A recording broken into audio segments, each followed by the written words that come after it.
Time's up, Admiral. Here it comes. Yeah, we're a couple minutes late because I hit the intro and I got up to go grab something and I realized I didn't hit go live. So that's what we're just slightly off. Adam boomered it. I boomered it. I can't hide. It's been a weird day.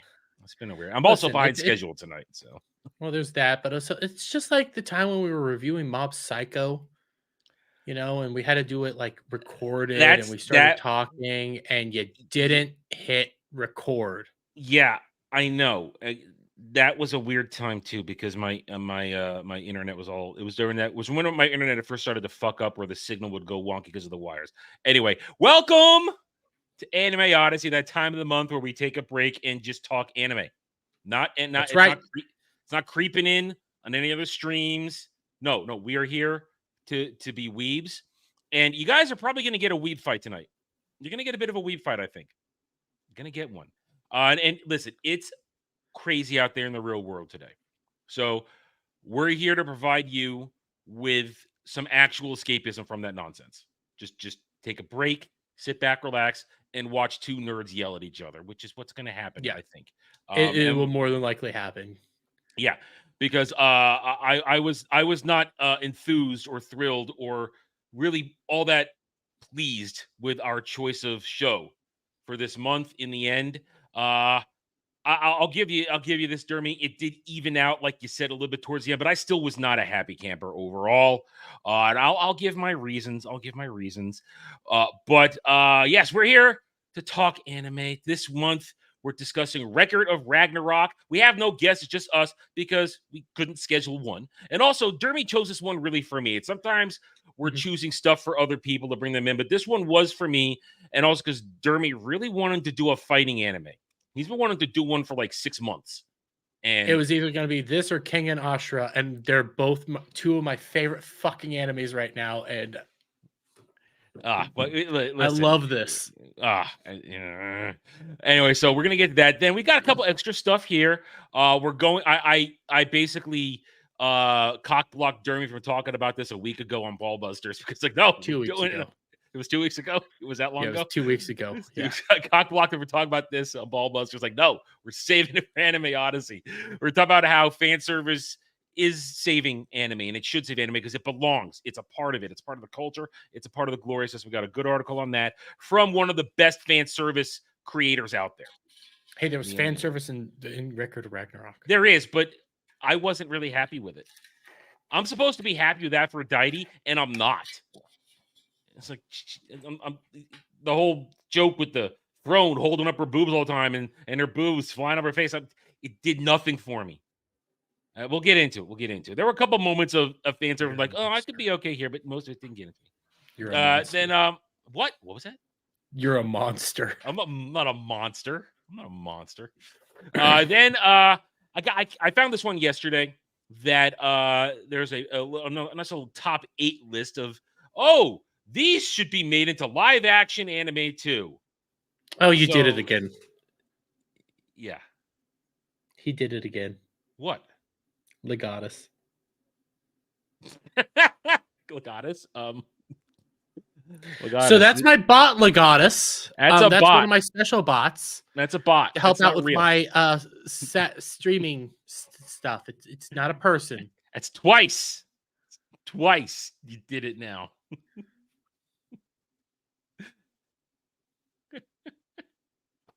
Anyway, so I got a top 8 of things in live action. Then and then something else. I'm gonna bring this up because I saw it in the chat.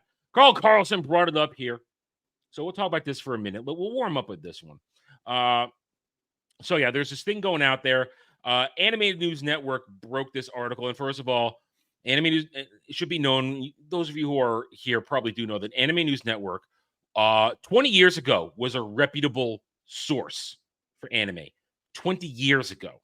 Now it is a left-wing hack garbage website. So anything that comes out of there, I usually take with a grain of salt, although this is news. But listen, all right. So Carl Carlson, hail Carl Carlson. Hail everybody else across the chat. We're happy to have you guys here. Hit the like button. I just realized it's on. Oh, I see your chat on your window there. Yeah, I see my chat on my window, but give me a moment. Yeah. There Hail across chats. We're happy to have everybody here. Hit the like button. Links for description below, in the description below for everybody's channels. So Sony, because they own Crunchyroll and therefore they own Funimation, are putting together this academy to nurture creators across global markets. Now, some black pillars out there going, "Oh, it's doomed. Anime is doomed. Sony's going to censor everything." No, listen. Funimation and Crunchyroll are not the be all end all. Netflix exists. And it's weird for me to say Netflix exists, but yes, Netflix exists. Amazon's been dabbling a little bit, and Captain Jack exists. Captain Jack exists. Captain Jack exists. There's a lot of things that exist that majority of people go to Captain Jack for anime new releases. They don't wait for, even though Crunchyroll is simulcast, they go to fan subbers because fan subbers do a better job in a lot of ways. So Funimation, Crunchyroll, and that's the problem. We've talked about this in the past. There's this whole thing where the shill websites like CBR, like all those ones, want to try and make you think that Crunchyroll makes anime. Crunchyroll is a streaming distributor. That's all they are. They are not an anime workshop. They are not an anime developer. They're not a studio. They're a streaming distributor. And the one time Crunchyroll tried to make, I think they tried to make 2 original animes. One of them came out, flopped majorly because it was dog shit, and the other one never saw the light of day. I think I know the one you're talking about on Crunchyroll that came out and flopped. I think I know. It was like a Steven Universe ripoff magical girl thing. Yes, that was a disaster. High Life, something or other. I mean, I don't know. Yeah. Something like Hi-Fi Life or something like that. I think that's somewhere in that. Yeah, that was a complete disaster. And it got destroyed. So I see something like this. And I just go, whatever. Because the anime studios, the actual anime studios, they're making it for their country. They're not making it to put it on Crunchyroll so a bunch of people in the West could watch it, because people are going to find it no matter what. So you see this, and it's that was it. Thank you, Carl Carlson. High Guardian Spice. That's what it was called. High Guardian Spice. I knew it was High something. High Life. I get High on Life. So yeah, it was that. But you see this thing with Sony and Crunchyroll, and as usual, I will just say, let's not rush to ring the alarm bells. Let's not freak out. Let's not worry. Go ahead.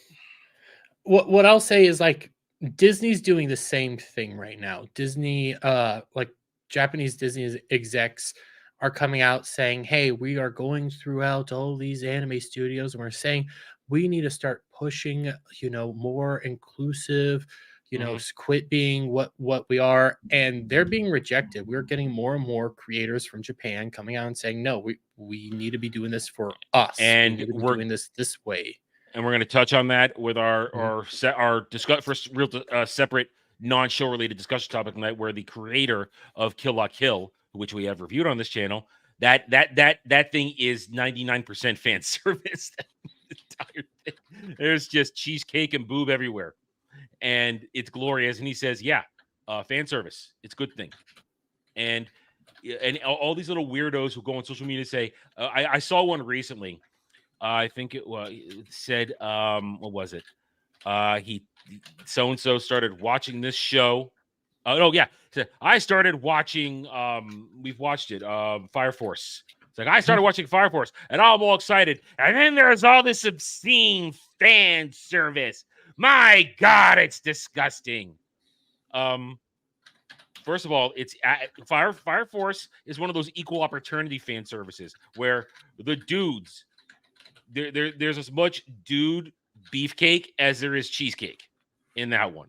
And the only fan service you get a couple of showers, and then there's Lucky Letcher. When her Lucky Letcher kicks in. Other than that, there's a lot of big boobs, but there's no real boobage, and Lucky Letcher denies us the full view, the full Monty. So to cry about fan service, especially in something like that, it's pathetic. It's pathetic. like the closest thing to the closest thing to truly showing you something is when the sister pours water over her while she's wearing her white gown, and you can see the outline. That's the closest thing. And there's been a couple of, and that time Maki was in the shower. Oh, Maki was in the shower. That's a good one. Maki was in the shower, all sudsed up, all washing. I'm like, yeah, just change your camera angle. Dude, she's fit. She's a muscle mommy. She's not a muscle. No, she's fit. She's not a muscle mommy. She's not. She's just fit. She's really she's a fit. muscle mommy. She's not a muscle mommy. No. Like the Valkyrie chick that bonded with the sumo dude, that's a freaking muscle mommy. No, that's a trans. See, now you just made this worse. You just made it worse. That doesn't help. Yeah. Listen. I thought that when we get into Record of Ragnarok here in a bit, I will say I love the show. That's the one character. It's like, I don't like your design. I love everything else about you. I don't like your design. You're creepy. I thought that was just I thought that was your standard oversized muscle mommy anime chick. That was a dude. No, it wasn't a dude. Oh, I just said that to creep you out because I don't like her model at all. Oh, well, I like her as a character. I don't like how she's designed. Yeah, but that's a muscle mom. That's a muscle mommy. Anyway, you know what? Let's get into it. We're dancing. We'll keep talking the other side stuff, and we won't start this. So, Record of Ragnarok, 2 seasons through Netflix. I believe there is manga source material. Am I correct on that? Manga source material. I believe. I don't think it's done yet, but it's nearing its end. And I have seen what the upcoming fights are. I don't know what the outcomes are. I refuse to look at the outcomes because I love this show so I can understand that much. And I'm excited. I'm excited for some of the fights that are coming up because, and I'll say this: what they've mainly been focusing in on, and like a lot of the fights have been Norse, Grecian. I know they did one Hindu fight. And then I still don't know where Zero. Well, they've used a lot of Japanese protagonists on. They use a lot of Japanese protagonists, but they are going to do.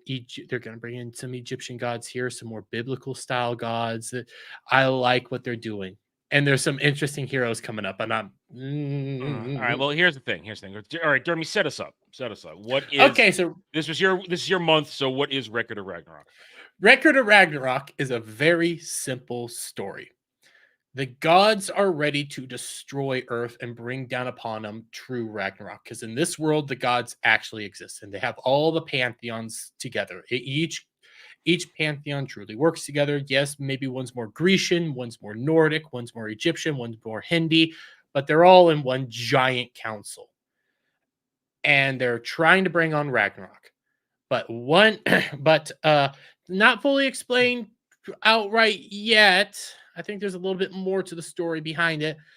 The leader of the Valkyries, Brunhilde, doesn't want to destroy humans yet, has some animus against the gods, and is deciding, because she's a demigod, she's half god, half human, that she is going to be siding on the era of humans and invokes within the gods' constitutional act the Record of Ragnarok, which is a 13-round fight in which the gods fight against the humans, and whoever wins gets to decide whether.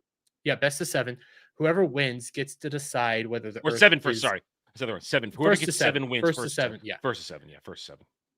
Who they end up deciding if the Earth lives or dies, and it's a fucking epic fight where you have powerful gods coming out and battling heroes throughout the ages, and not all of them are actually like heroes. Some of them are villains. Like Adam. No, villains. Well, villains is Jack the Ripper is a favorite villain. character. Jack the Ripper is a villain.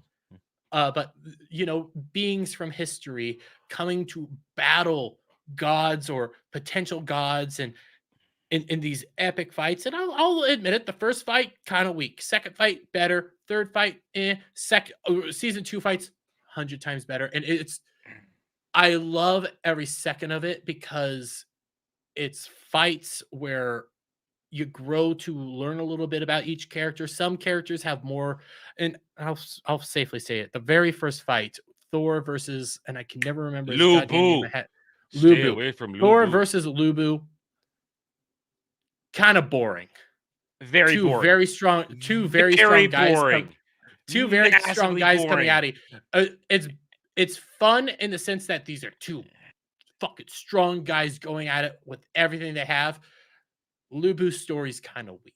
All he wants to do is fight. Let me jump in right here, and I watched the Thor Lubu fight first. Of course, it's the first 3 episodes, and when I was done with them, I DM'd to Dermy, and I still stand by this. I hated every second of those first 3 episodes, and I was very, very angry watching it. And I powered through the entire season 1 that night, pretty much.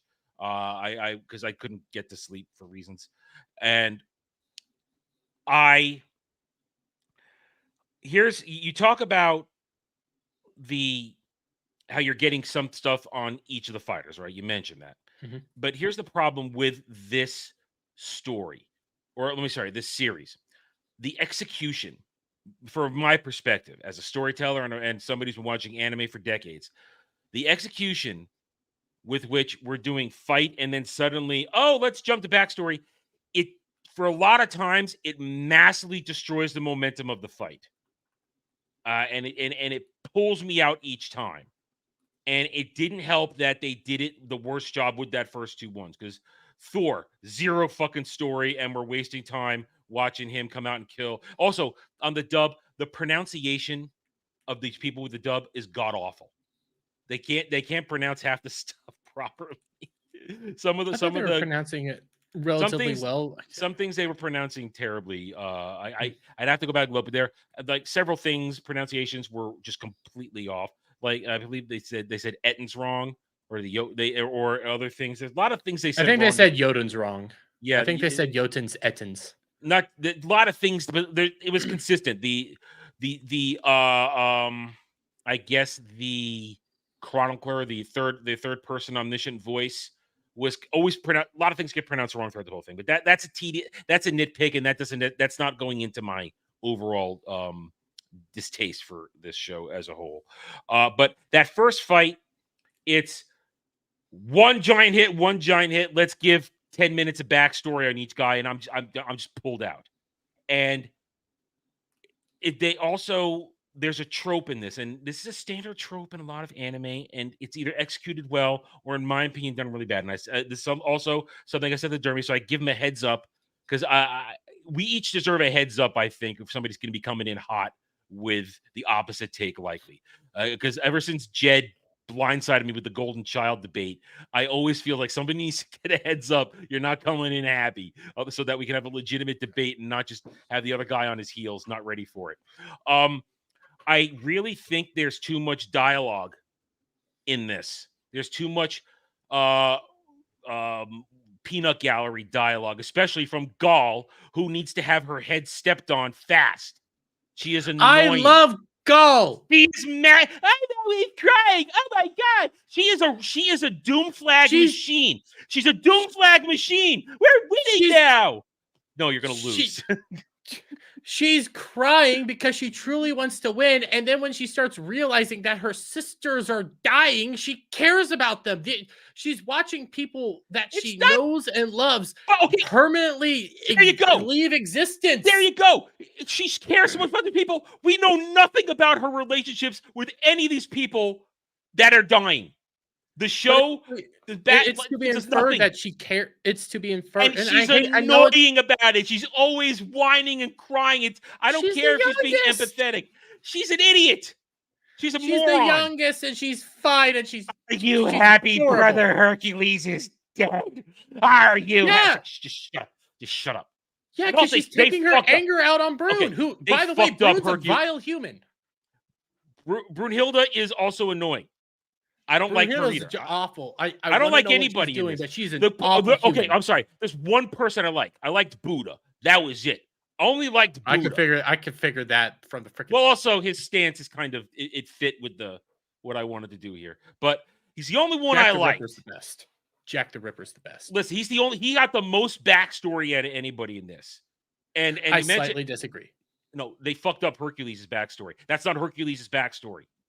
I knew you were gonna bitch about the lore. I knew it. I fucking knew it. That's listen, the Japanese don't give a fuck about mythology. I know this, but that's not how it works with Hercules. Hercules literally was born a demigod. He didn't drink ambrosia or eat ambrosia to become a demigod. He was born a demigod. And he gets elevated to godhood after his 12 labors in order to defend Olympus later on from one of the final threats that it faces. But his whole, I'm a scrawny human and I got strong and then I drank this to fight Ares and then I'm bro buddies with Ares. No, that's not Hercules' back. What about the fact that Hercules went berserk and killed his family because of Hera? What about all that stuff? What about Hera's hatred of him? I mean, they crafted a fake backstory for Hercules, which ruins it. Hercules, that is his personality. They got that right, but his backstory is all kinds of fucked up, and it pissed the hell out of me. Of course they got Adam wrong, because there's no monotheistic God in this. Which I don't mind. I love what they did still. I love what they did with almost every character. The only two characters I don't like is Thor and Lubu, and the only reason because of that is you said it best, and I can agree with this. Thor and Lubu's fight is big man strike at big man. Yeah. Lubu's through the backstories, you find out why each character is the way they are and what maybe some of their dreams are. Lubu's only dream was to find a worthy opponent. Same with Thor. They just wanted a worthy opponent that could take their goddamn hits. That's all they ever cared about. So it was to fight. And when it comes to Thor, they're hinting there's more to Thor coming. There is more to Thor coming, and I want to know what's coming with Thor. I want to know what are you gonna do? What's happening here? See, I'm not interested in anything, because here's the thing: with the exception of Thor versus Lubu, everything's predictable. As soon as Zeus tags himself in to fight in the second round, Adam is not beating Zeus. Zeus is the head of the pantheon in this version of mythology that they've created for this. He's not going down. And then agree with that one. And then the third fight, of course, the humans were going to come back in the third fight. You knew they were going to come back. Okay, so the first three fights, yes, you're right. It's relatively predictable. Except I think the Lubu Thor fight, when this is your first time going in, I couldn't predict that one. I couldn't predict it. But after that, it's like, okay, we're gonna go either streaks back and forth. And then as I'm watching it break down, it was easy for me to see where it was gonna go. And depending on how the backstories are told, it's also easy to see how it's gonna go. The only one I will say I wasn't sure of was Shiva versus Sumo Guy. Although about halfway through it, I realized, no, they're going to give it to Shiva. They're going to give it to Shiva. They have to, because of I didn't know. Because of his buddy in the rafters. Same with Hercules. Hercules' buddy was in the rafters. No, that doesn't count. That doesn't count. He's a dead human brought back. Shiva's buddy had been wandering, and they hadn't had contact in years, and he didn't think he was going to show up to back him from the stands. No, him showing up, being there, and you got this, giving his bro shout out, he was gonna win it. When he showed up in the rafters, I was like, okay, now I know he's gonna win it. Up until that point, it was either or, because the Sumo Guy had a compelling backstory and all that stuff, and he was a solid dude and just wanted to actually not disrespect the legacy of sumo. He had a similar story as to Lubu. But I would say it's actually better, because he actually, Lubu was a selfish fuck. And that's historically true. Lubu was a selfish asshole. This dude, he was working for his family, working for himself, and he didn't want to, he hated that he couldn't fully respect the art of sumo. And here was his first chance to do it. When I say he has a similar story to Lubu, you're right. He wanted to respect sumo, but he also wanted to have that full-fledged fight for the very first time in his goddamn life. And just like with Lubu, Lubu had a lot of fights. Lubu was never able to unleash his full power. That's the same thing that the Sumo Guy wanted to do. He wanted to actually unleash his full power for the first time. That's why big muscle gorilla monster thing her weapon for him was a body armor, essentially. Like it was So like that he could it was an become exoskeleton of sorts where he can manipulate Yeah. his muscles. But the exception of that one, everything else was go. I knew Jack the Ripper was going to beat Hercules. There's no with Hercules shouting, "I'm going to protect you, man." It was like, "Oh, you're going down. You're going down. You're done. You're done, Hercules." When you're seeing the tattoos, when they reveal the tattoo time limit of covering his body, there was no way he was either going to lose that way or he was going to get So flat I out beat. thought And Jack the Ripper's it- backstory had too much going for it for him to get killed off. Just too much. So yeah, all right, go ahead. I think episodes fights 4 through 6, I think we're a little bit more unpredictable than what you're saying here. Buddha But, was not going to lose. I Buddha did was not know what was going to gonna- happen there. Okay, listen. It's again the predictability. It's always looks like somebody's winning. Oh, new super power up. As soon as Devilman came around, I was like, oh, okay. Now Buddha's going to be pushed to his limits, but Buddha's going to figure it out. Now, power of friendship weapon with the little god who with what's his name? Zero Fuku. Zero Fuku. Now that's a nice little moment, but as soon as there was no way Buddha was going to lose because for the Shimgo moment, and now you can call me a dirty old man. When he said, "I'm going to make you pay Brunhilde," I translated that as, "Yes, you're going to give that ass up." She has to give You're that a dirty ass up. old man. I am a dirty old man. You're a dirty, dirty old man. There's no Brunhilde. way Brunhilde is the most unlikable character in this entire thing, and they try to make her likable, but all of her actions are always, I'm not going to disagree. Evil. She's a bitch. She is a bitch. I still like the show. She's just unlikable, and I think they designed her to be unlikable. They try to make her a little bit likable, yet understand that she has a heart, but no, she's just unlikable. She's evil. She's not doing this for what she says she's doing this. She's doing this for completely selfish reasons.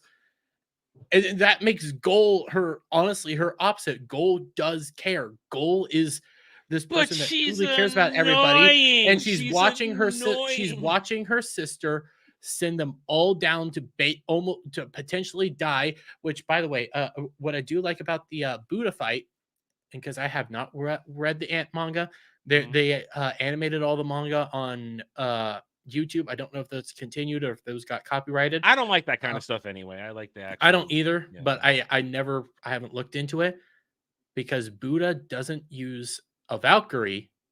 There is one Valkyrie that gets to survive, and I'm willing to bet this might be predictability aspect. It's gonna be Gull because Brunhilde is gonna have her hero moment. Finally, is gonna be her and sacrificing herself. And Gull's gonna have to. They teased it for these first 2 seasons.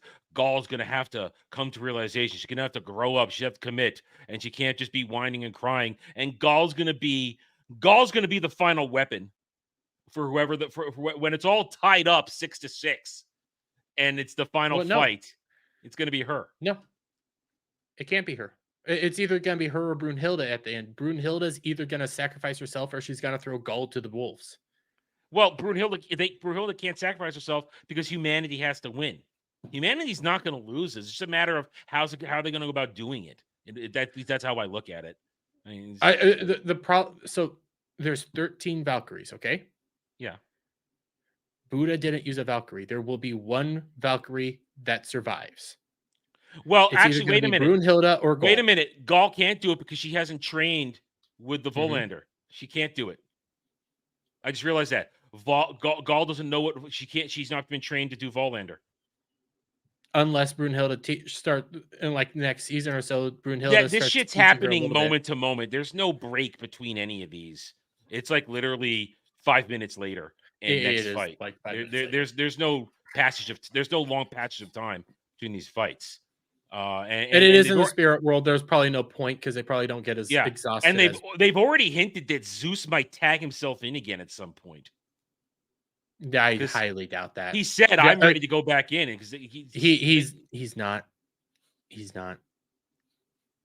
I know the next fights, and not the next fight. I mean, well, we already know the next fight is. Hades, well, I know what the next fights are. Zeus dude. I mean, I don't know who that blind dude is. I don't know. Well, I do, but I think he's either a Chinese or a Japanese. He's probably Japanese. Listen, they have been an throwing anime in. is given a lot of heavy Mhm. Japanese winners here. Yeah, a lot of Now, Japanese listen, winners. I do respect the fight that the what's his name, Sojiro. I do respect the Yeah. dual wield win. I respect the dual wield win. You guys know I'm a dual wield fanboy. I respect the dual wield win, but that it was. See, here's the thing: they could have cut a lot of these down by like one episode each. They could have trimmed this shit down. These fights go on way too long. I'm fine with it. See, I think they go on too long. They could be I some. think they found this perfect formula of episode 1's about one character, episode 2 is about a second character, then episode 3 is the finishing blows. Yeah, but didn't Episode the first in season 2 they went. I mean, there were 10 episodes. No, there were 12 episodes in season 1. Yeah, 12. and Season 2 in had season 2 they started doing like 15. four Yeah, four they episodes stretched a it fight. out even more. Yeah, in which season 2. it allowed them to get a little bit more backstory, a little bit more into each character, Yeah, flesh them out a little bit. That's why when it comes to like each character, like the fights even, and like the stories behind each fight, season 1, and is that this is how you can. First Emperor of China? Is that who it is? I could believe The that because they first said fight? that because remember her exact words were an eye for an eye, a fang for a fang, a king for a king. Okay. So I didn't know who he was. I didn't. I looked up his name. I had no idea. But I bet Hades wins that fight though. I'm willing to bet that too. Hades wins that fight Yeah, because the gods have to go just back up one. Got to create. Yeah. Listen, listen. Humanity is not gonna get the upper hand until they'll make it to 6 wins first, and then the gods are gonna surge back and get the remaining wins, and then it'll come down to the big old final 7th fight, or who could get. It'll be a 6 on. It It'll is be a going to be 6 the to 7th. 6. Yeah. You can predict that it's going to be like they put on like a good showing. But here's what this is how you can think of the first 3 fights, and this is really easy. Like the first 3 fights are really a message to humanity. If you sit down and think about it, first fight, and just besides the whole Lubu versus Thor, Lubu's whole dream is just have a one true fight. It's also to humanity, you can be on par with the gods. You can be equal to the gods and be seen as like maybe a worthy rival to them. Second fight, Adam versus Zeus, which I love that fight, even though I knew Adam was going to die because it's Zeus. It's Zeus, But and also where was Zeus's lightning? He never used lightning in the fight. I think they were trying to imply that he never did use lightning. He was something completely different. They've I know I said it before. The Japanese will twist mythology to suit their needs for creative purposes. I get that. They have a 4th brother that's dead and was erased from history. Yeah. That was like, who the fuck is this? That's not Which real. I did not have a problem with, but because that goes to tell you how bad Poseidon is. But when it comes to Adam versus Zeus, it's not just Adam's doing this because of these are his children. He wants does a father need a reason to protect his children? That whole line. Then on top of that, you have that message to humanity is you can actually put the gods on their back foot. You can actually push them. I don't have and then the final fight is you can win. I don't have a problem with the messaging of a lot of stuff. My problem mostly with the show is the execution. I don't like the way this series is executing itself. I don't really like the way the fights are being choreographed overall. Because again, I feel as though they build up tension and momentum and then just pull up short and give us 20 minutes of Shiva's backstory to show us, oh, Shiva's not a bad guy, even though he's been a dick for an entire season before that. He's not a bad guy. I know it's supposed. Oh, it's Adam. You're yelling about character development. I'm yelling about it being done in a poor way for me, where it's pulling me out of the whatever remote entertainment I'm getting. It's just yanking me out to pull me up short for this fight stuff. You brought up character development. I think because you mentioned season 1, Shiva is a fucking dick. Season 2, Shiva, you find out that he's a good guy, and then he starts sitting. You see him healing. Part of me wonders if the gods aren't going to win. And my whole reason for that is after each fight that the gods do win, that you've been starting to see like they actually do have some modicum respect for humanity thus far. part of me wonders that they might actually win in the end and just say, you know what, humanity actually put on a good showing, a good fight, and we're gonna. Feel like that's a But cop out. If that's how it it ends up, does that feel feels like like a a cop out. cop out to It me. does feel like a cop out. That's why it's also very easy that the humans do win, because that's like just a narrative structure. That's bad. Part of me, It's what normal narrative because structure. Yeah. one of the things that goes to like my idea of humanity, gods are probably seeing more and more respect for humanity is Thor. They've been teasing there's something going on with Thor through all this. Yes, he's very quiet. He doesn't do a whole lot. But you got Thor, watching these fights, Thor interacting, and it did seem like Thor had a bit of respect for humanity at the end. He doesn't really care about all the politics and stuff. He just wants to fight. And he has a little bit more respect for them after Lubu and all that going on. So and even Zeus admitted like the humans put him on his back foot. Now they get pissed off every time they lose because gods are inherently narcissistic, vindictive assholes. But it is interesting. I think the real big bad is going to be Odin, obviously. Well, Odin or Beelzebub. No, Beelzebub, he's afraid of Odin. Or at least he's easily countable. I don't think Beelzebub's our big bad. I think Beelzebub, and so it's going to be one of the two. And my reasoning for that is Beelzebub obviously has his own storyline going on, his own things. And then Odin's doing Odin stuff. And he's already hinted that he has something else he wants to do. Here's the thing. I just feel as though I get teased with one sort of thing. Like, I thought it was going to be Buddha versus Loki. Because that... Oh, I wanted that fight. They put that right there. I'm like, oh, okay. They're setting up Buddha versus Loki. Fine. But then they bring out Zero Fuku and what made up Zero Fuku. And while in the end, it ended up being a legitimate beef between them, they had to give us all that backstory to get to the legitimacy of it. Whereas all we needed from Buddha and Loki was Loki going to pick a fight with him. And I was already somewhat invested in seeing them throw down. So some of the narrative choices bother me as well. So I could see why you thought it was going to be Buddha versus Loki. I think they were setting up Loki to go up against that tiny guy. Oh, maybe. Because they and I could see it, like it could have gone either way, but like the 7 gods of fortune or whatever they were they said, hey, they were warning Buddha, if you fuck up again and go against the gods again, we're going to be the ones that come after you. I know, but they were kind of like weak and pathetic, and like, what are these really that tough of guys? The only real tough one is the one that was constantly CGI animated, and it did not look good, but it made you wonder, like, hey, what's going on here? And then they show you Zero Fuku, who I don't even know if it was a real god or a made-up god. I don't know. Listen, there are a lot of gods in Japan. There are a lot of gods in Japan. Well, so I don't even know if he's a Japanese god or if he's a Hindu god. That was a Japanese god. Those 7 fortune, they said specifically they were 7 gods of fortune in Japan, and they used Japan art style to depict them. So the only problem that I have with it is like Zero Fuku Japanese, was definitely subcontinent. What is it? But when he was in the subcontinent when he went to that village. But they made the 7 gods of fortune the Japanese version. So, but then again, this for the 4th time, I think we're saying this now. Japanese will fuck with mythology to suit their storytelling purposes, and that's a tried and true thing. I usually don't have a problem with it.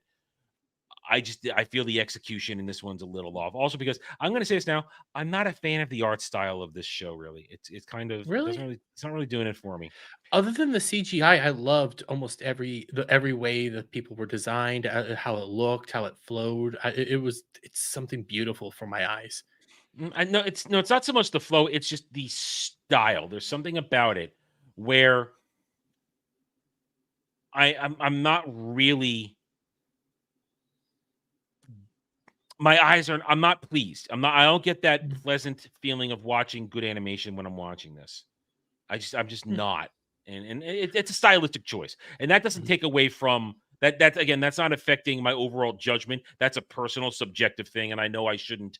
That doesn't play a role in our discussion. I'm just saying I'm not a fan of this animation the way it's going, and I'm also not a fan of some of the ways they're choosing to depict the gods and how they look.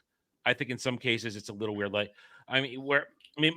first of all, Zeus, they've gone with him being the youngest of his siblings, yet they're all still looking fit and cool, and he's just scraggly little shaky old man who does standard Japanese old man buff up routine when he has to fight. I mean, And then Asmodeus, yeah, which and is it's nightmare fuel. but it's just I don't like the choices that they've made, but that's a personal thing, and I'm not gonna hold it against it. So It's I subjective. think when it comes to Zeus, one of the things they were balancing out is they're also saying, because Zeus is the creator of man, I think they're trying to combine like like God with Zeus and Yeah, trying to give like a yeah. balancing act between the two. But here's the thing too. They have Brunhilde constantly in season 1 being annoyed that he's a pervy old man.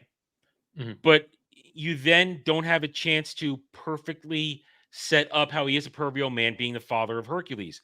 They don't actually show any of Zeus literally was the horn dog of the Greek pantheon. He effed everything in every way, shape, literally, and form. He would Rightfully so. I mean, listen. He could turn into a shower of gold and impregnate a woman. Okay, that's how masterful he was in the art of seduction. Mhm. They don't they hint at it, but they don't actually take advantage of it when they could. This is They have set it up with Hercules. Like, no, you didn't have him be his direct son. Later, just he drank the blood of Zeus or ambrosia. That's again weird little thing that they did there, and then have him be he's one of my sons. It doesn't make sense. And you know what I also appreciate? I don't appreciate turning Ares into a fucking idiot. I don't appreciate that.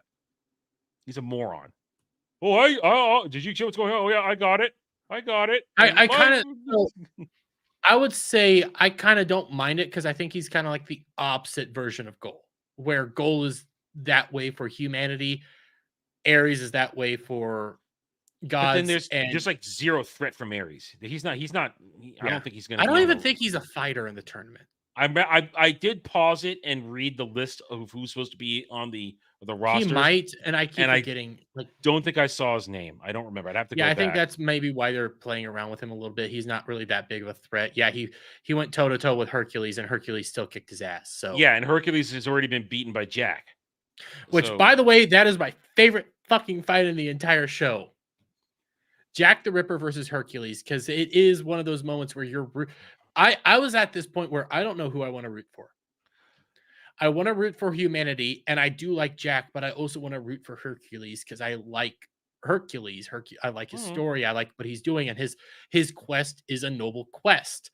But then on the flip side, you got Jack the Ripper, who you start off hating Jack the Ripper, and this is one of the reasons why I love anime. You start off hating Jack the Ripper because my God, he's a goddamn serial killer Well, it was a monster. He's a nature versus villain. nurture situation, Yeah, and he was nurtured into his he never psychopathy. felt love. He never felt love, which is sad.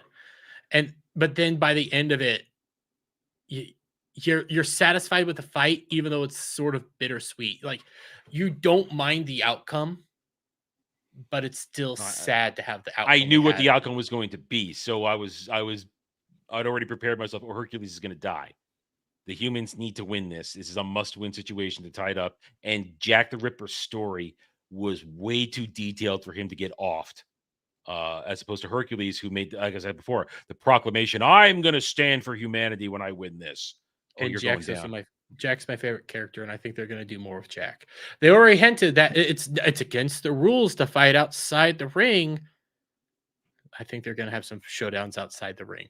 I think they're going to Mhm. have some fights going on out there, and maybe Well, some gods that survived are going to fight some of the humans that well, survived, and here I'm going to bring this up. I'm going to bring this up just because I'm trying to think outside the box how this show can surprise me, and I guess I am not going to watch season 3 whenever it comes out. I'll rely on you to tell me how it goes. I'm not oh, I will. interested I'll enough. gladly ingratiate you with the glory of Record of Ragnarok. Yeah, you can just tell me who wins and why, and that'll be fine. But when they were setting up that fight, but when they were the pre-Buddha fight, where everybody's going to be annoyed with Buddha, and he was fighting with Loki, and the other mankind contestant came in. I knew they weren't going to let that fight go anywhere. I knew Zeus get interrupted, and going back to what we're talking about before, of how do we think this is going to end? Do you think if you think the gods are going to win, and then they're going to find that they have more faith in humanity after this stuff. And there's evidence for that. You've pointed it out when Shiva already says at the end of his fight that guy was pretty cool, and they have respect for Sojiro after that. And Adam, what he did, it's all the groundwork is being laid for that. So it's a legitimate possibility. At the same time, it makes a better narrative, classic story sense that humanity prevails and overcomes the gods, even though the gods are cheating or whatever. To me, a better ending is a third option. A third party enters this and disrupts it.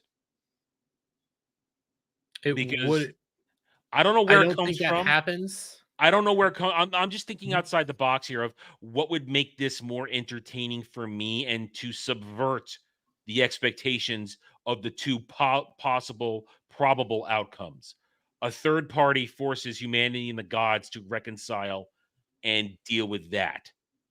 Well, I don't think that happens again.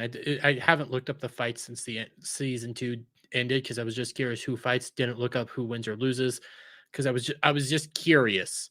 Mm-hmm. I don't think there is like a third option, but to that end, they're hinting that there's more going on than what meets the eye, especially with Odin going to Beelzebub, like you pointed out.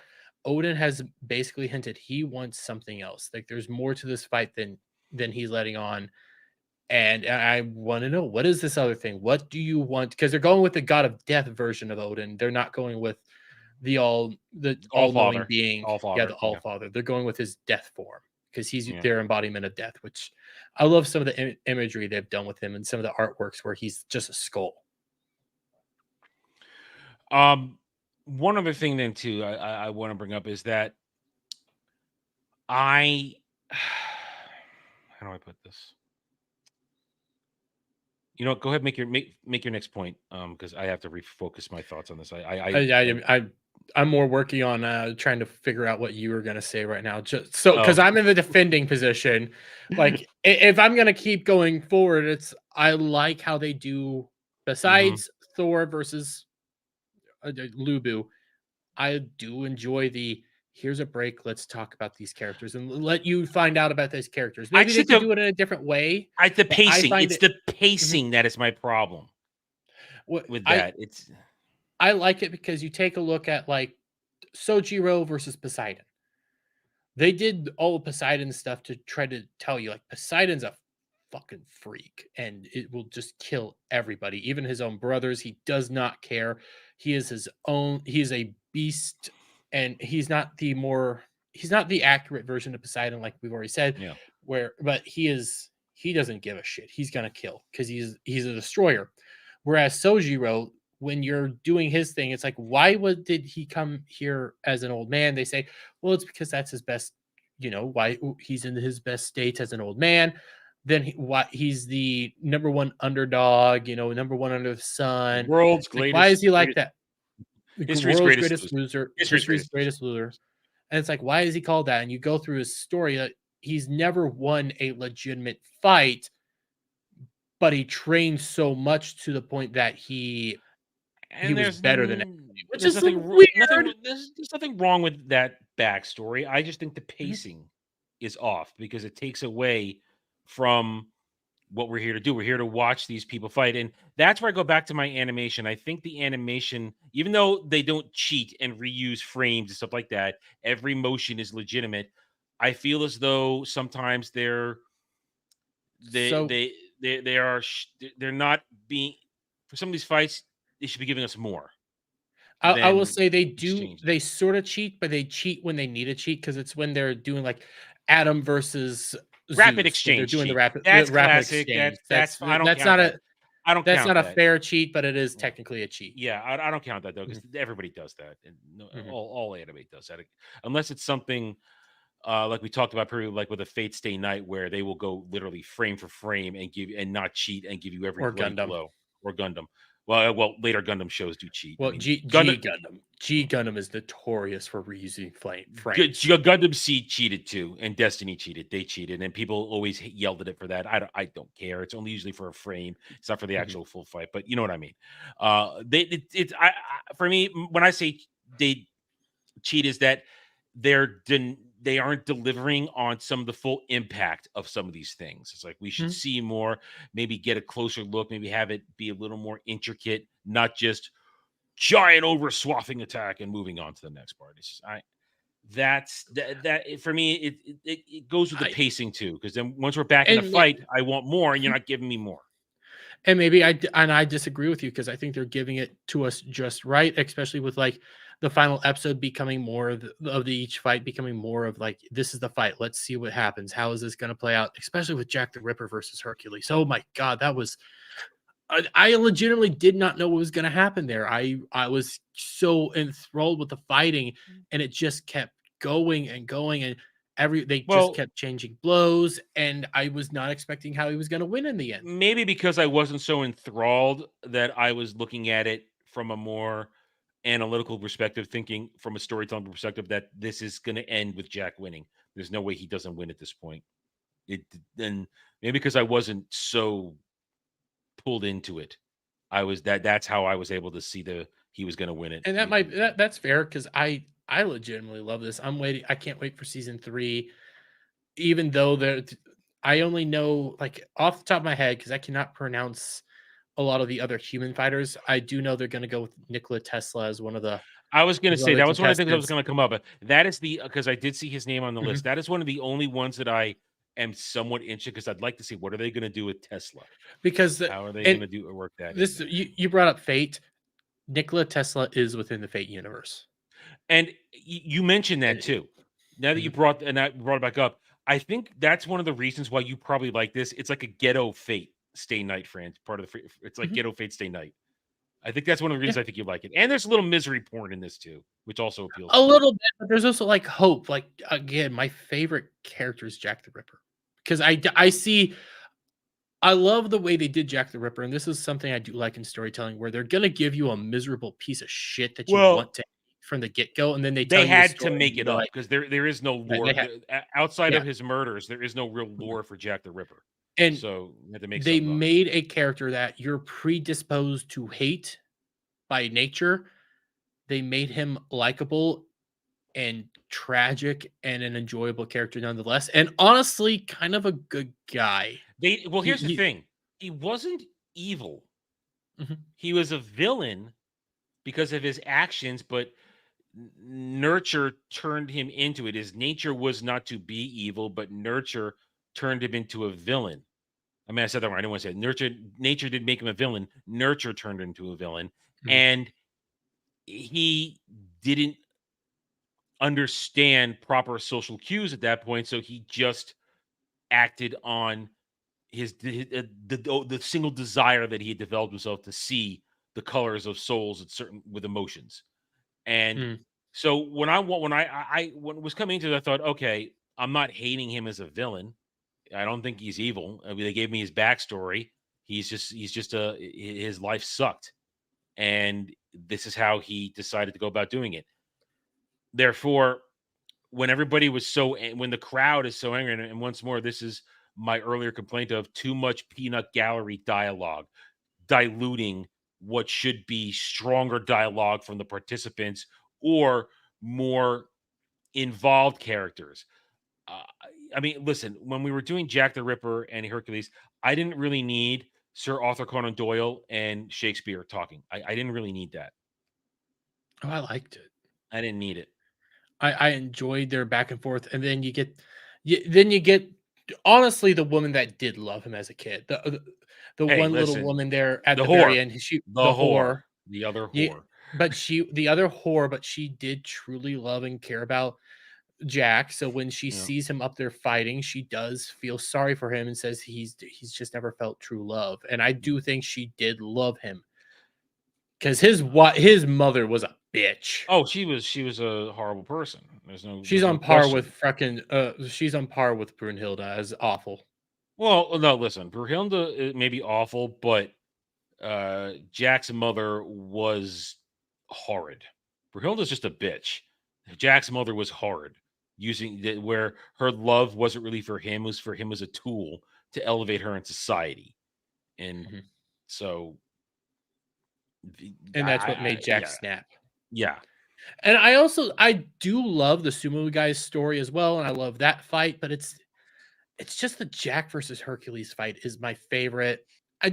Buddha versus Zero Fuku was a fun fight and an enjoyable fight, but it just out of all the fights, it's always going back to Jack versus Hercules. And I'm my fear is that going to be my favorite fight throughout this entire story? Is there not going to be a fight that tops that for me?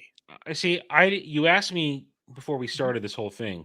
You wanted to know what my favorite fight was going to Yes. be, and I don't really have one. I have moments that were interesting in each fight, but I don't really have a favorite fight, and it lends towards the fact that the predictability of it. I knew what was going to happen by realizing what's going to happen, how it's all going to play out. I'm not as How invested, about how so about this? I'm not really entertained. Okay, it's And not Gaul never entertaining. shuts the fuck up.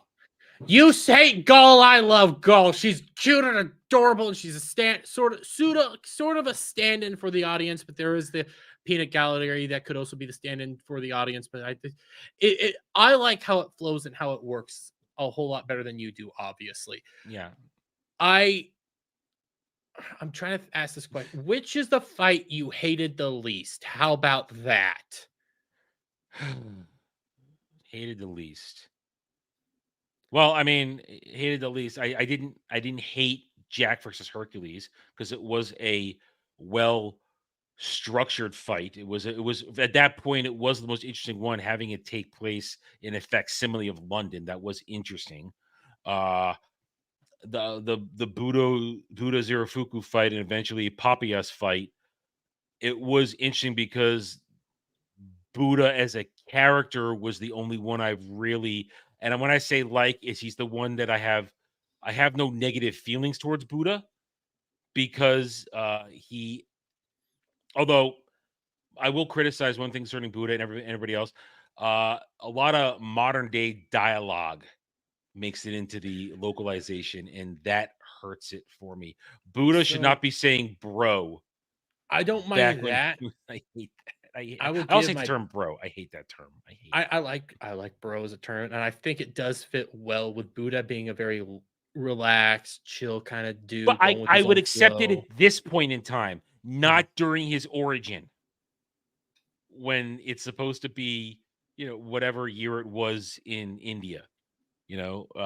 I guess that's fair. I didn't mind it. I can tell you my biggest criticism, and it is a dialogue criticism. When we're getting Papias and everything's going down, and they zoom in on Oh, Brunhilde, oh, that is an awful line and an awful moment. It's like, the fuck? Why not just do cursing. what the hell? What? This okay. Here is I've said this about a lot of things, not just Mhm. a show.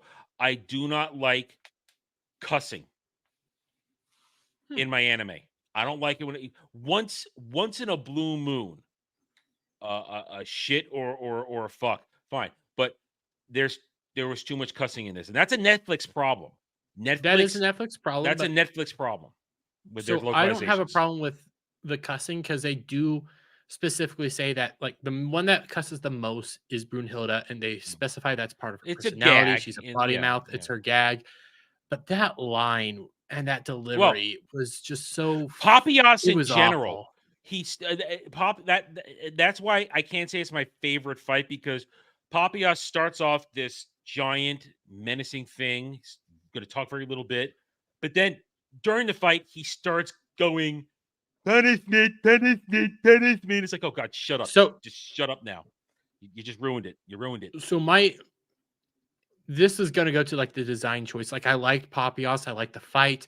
I understood why they were doing that. My issue with Papias is, and this is something they do with a lot of characters. I don't like the creepy smiles they'll start doing. Yeah, They're really unsettling. and frankly, that fight should have been disqualified as soon as Papias S- became a thing because Well, I he didn't count. He doesn't count so as I'm a going. god. He's I don't devil. know. I don't know because I part of me wonders if they're not going to start like debating this at in the beginning of the next episode. Like, what do we do now? Like, this was unprecedented because they were even kind of implying like they don't know what to do. They don't know how to deal with this guy. Hades even said like he just randomly died one day. He was destroying almost all of hell. We didn't know what to freaking do with him. Like he just randomly appeared. So I was curious if Buddha can't kill this guy, what are they going to do? Is he going to go on this massive spree? That's why I was interested in that fight. But when it comes to Papias and why I didn't mind the punishment, it was the exact same thing the seven the Yeah, seven gods of fortune were saying, which then went to what Buddha thought was, hey, he has these traits of Zirofuku. He's not the true Papias. He's not full Papias, and that can lead me to my victory. I don't think the see. It's not so much saying punishment; it's the way it was done. The way he kept doing it in this goofy way that completely diminished the menacing aspect of a giant devil there. That's my problem with it. It's not that he was saying Well, punishment, it's him going punishment and doing and making here goofy here's faces. here's my question to that one. We both like Dragon Ball and Dragon Ball Z. Did you like Boo and Majin Buu and Kid No, Buu? Okay, no. that can explain why. Because I like Boo, Majin Buu, and Kid Buu. I think they're cool characters. I like their whole aesthetic and the things they do there, and they do a similar thing there. So that's why I probably don't have a problem with it. Is I don't mind that. I kind of enjoy that. Well, I don't mind like a crazy villain doing creepy kind of no. See, over the top goofy stuff from time I to don't. time. I for me, it's like pick a lane. Mhm. Pick a lane. You've created this sudden menacing villain who is now going to be something Buddha has to actually take seriously because his main trick of precog ain't going to work. So now he has a problem. And at the first, like Well, menacing, and then goes from super menacing and daunting to goofy. so And I it viewed it just as being super menacing and daunting and staying that way, but being creepy. Being like he's enjoying torturing you. He's enjoying hurting you and trying to kill you. That's why I didn't mind it. And that's why I liked, booing them. They're enjoying the pain that they're dealing on you. That's why they're getting those goofy faces. see, I again pick a lane. That's all I can say. Pick a lane. Choose. Have your villain be a certain type of way, and if you're gonna give it different moods, have them be moods related to your. You can be creepy without being goofy. Is my thing. You can be creepy without goofy. And here's the other thing too, and I guess this is maybe a good point to bring it up. When you got all these fights going on, I think the show would be better served if at one point, instead of these long drawn out fights, just to walk somebody, two guys go in there and just an instant own. It's like boom, I ended this in a shot and it's over. And it could be a devastating thing for either side because you So wouldn't see it coming, and suddenly that shifts momentum and changes the flow of everything. Where suddenly they walked in a lot of this and that, and then just boom, I took you I out. I do know that at least one of the characters coming up is going to be a bow and arrow user. I don't know who they have posing them. Either a bow and arrow or like a gun user. I don't remember. It was one of the two. So what I don't you wouldn't like it, but they'll probably still do like the three long on drawn thing, but they could end up doing it like a sniper battle where it is like a one shot kills the other one, but it's Not just no, I'm not hunting talking and kind about of that's a methodical. variation of what I'm talking about. I'm talking about complete and total ownage. You walk I in don't and just boom, over. Look around. That's right. I just did this. I just changed the entire flow of everything. I don't That's all. To me, that would be a narrative shift and a flow shift in the entire thing, and it would shake it up and break to what me is the monotony of the back and forth of each fight. so it would I don't like that with how the show's set up. And the reason I don't like that is because everybody's giving it all they have, and to have them send in a human that could not stand on par essentially with, say, Odin, because I would believe Odin would be the one that could do that. Them being dumb enough not to send somebody in there to do that, that would Well, yeah, I think that would be I'm a just looking for knock against the something to show. shake up the And monotony I because get that. these fights to me are monotonous because they all have a pattern to them where it's a give and take, a raising of the stake of one side or the other, unlocking the next level of its strength, and then the final blow, or whatever happens. And I want something to change the flavor. And that I think that's part of my problem because I'm just sitting back waiting for, oh, here's this moment, expected this moment. Here we go. Now conclusion. And as I said, after Blue Boo and Thor, I predicted every single outcome. About halfway through each fight, I could definitely predict each outcome once I had enough information based upon what the show was giving me in terms of me learning how the show behaves itself. I can now see how it's all unfolding. That's why I'm saying it's time. The gods are going to get a win again, and Hades is going to take that next fight. Because I don't think they're going to kill off another one of the top 3 Greek gods.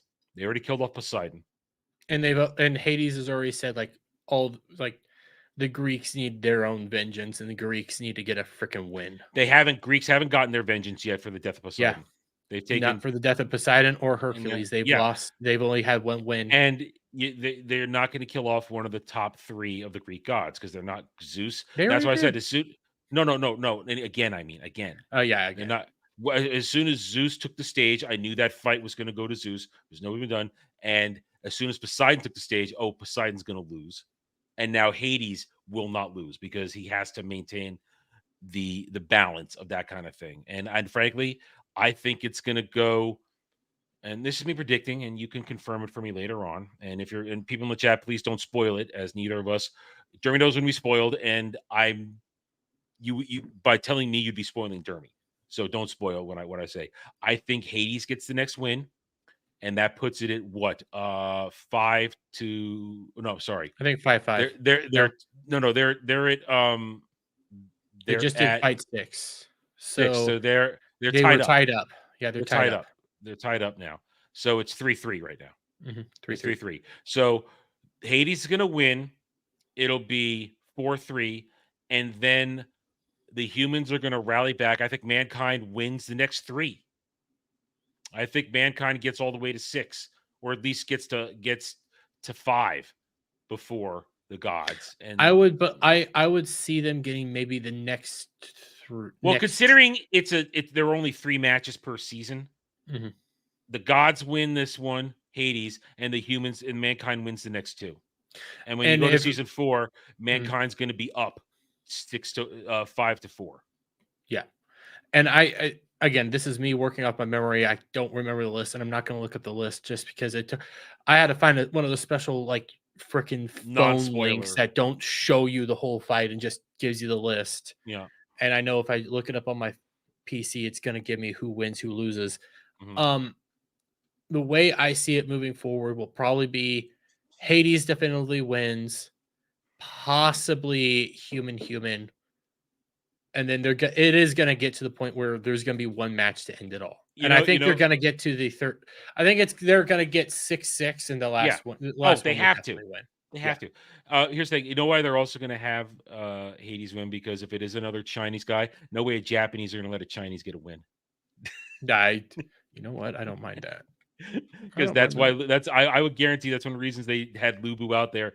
First one to die, Chinese mythical hero. I didn't like their Guan Yu representation. It made Guan Yu look really weird during that fight. Was Guan Yu the one that was like the big, kind of mecha looking guy? Guan Yu was like one of the next most powerful warriors of the Three Kingdoms era. After Lu Bu, Guan Yu's a fucking badass, and he got deified, just like Buddha got deified. He raised himself up, but I didn't like the portrayal of that. But yeah, there's no way. I don't think the Japanese like a mecha. That's the thing; it looked weird, and but I don't think I don't think they're gonna let a Chinese character win. I just don't, because they hate the Chinese. I think they have one more Chinese guy on deck, but I don't remember. I do know they have Nikola Tesla. They have a bunch of Japanese guys. They have Susanoo is going to be one of the gods that fights, and I want to know how they're going to depict Susanoo, because that's going to be interesting. Yeah, you say Susanoo, and I have. Well, actually, you haven't seen him in Final Fantasy 14 yet. I wouldn't be surprised if they go that kind of a giant guy in armor with a big ass sword. That's actually a good. It's a good mechanic fight. That's a good fight. Good theme in that one too. Anyway. Different topic. But yeah, so I think I'm gonna stick to my 5-4 at the end of season 3, and then season I would say let's then they get 6-6. That means that would mean the gods have to win 2 more. So then the gods will win, go to 4 to then it'll be 6-5.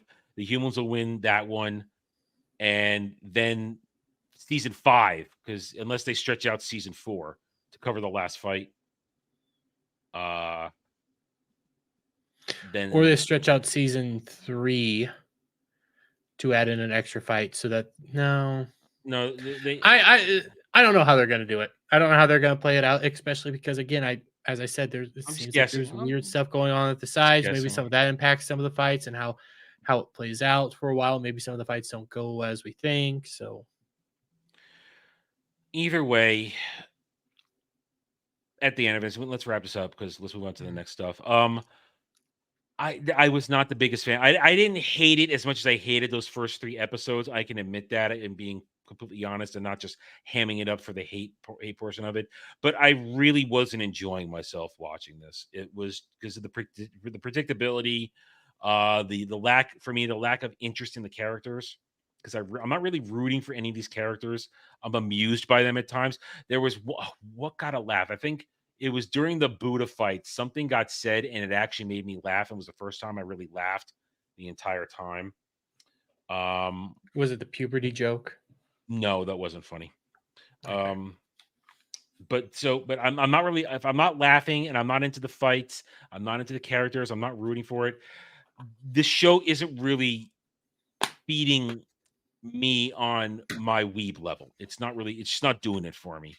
And I'm just not interested to see where it goes. I'll be happy for you to inform me where it goes. I'll be fine with that. I will gladly inform you.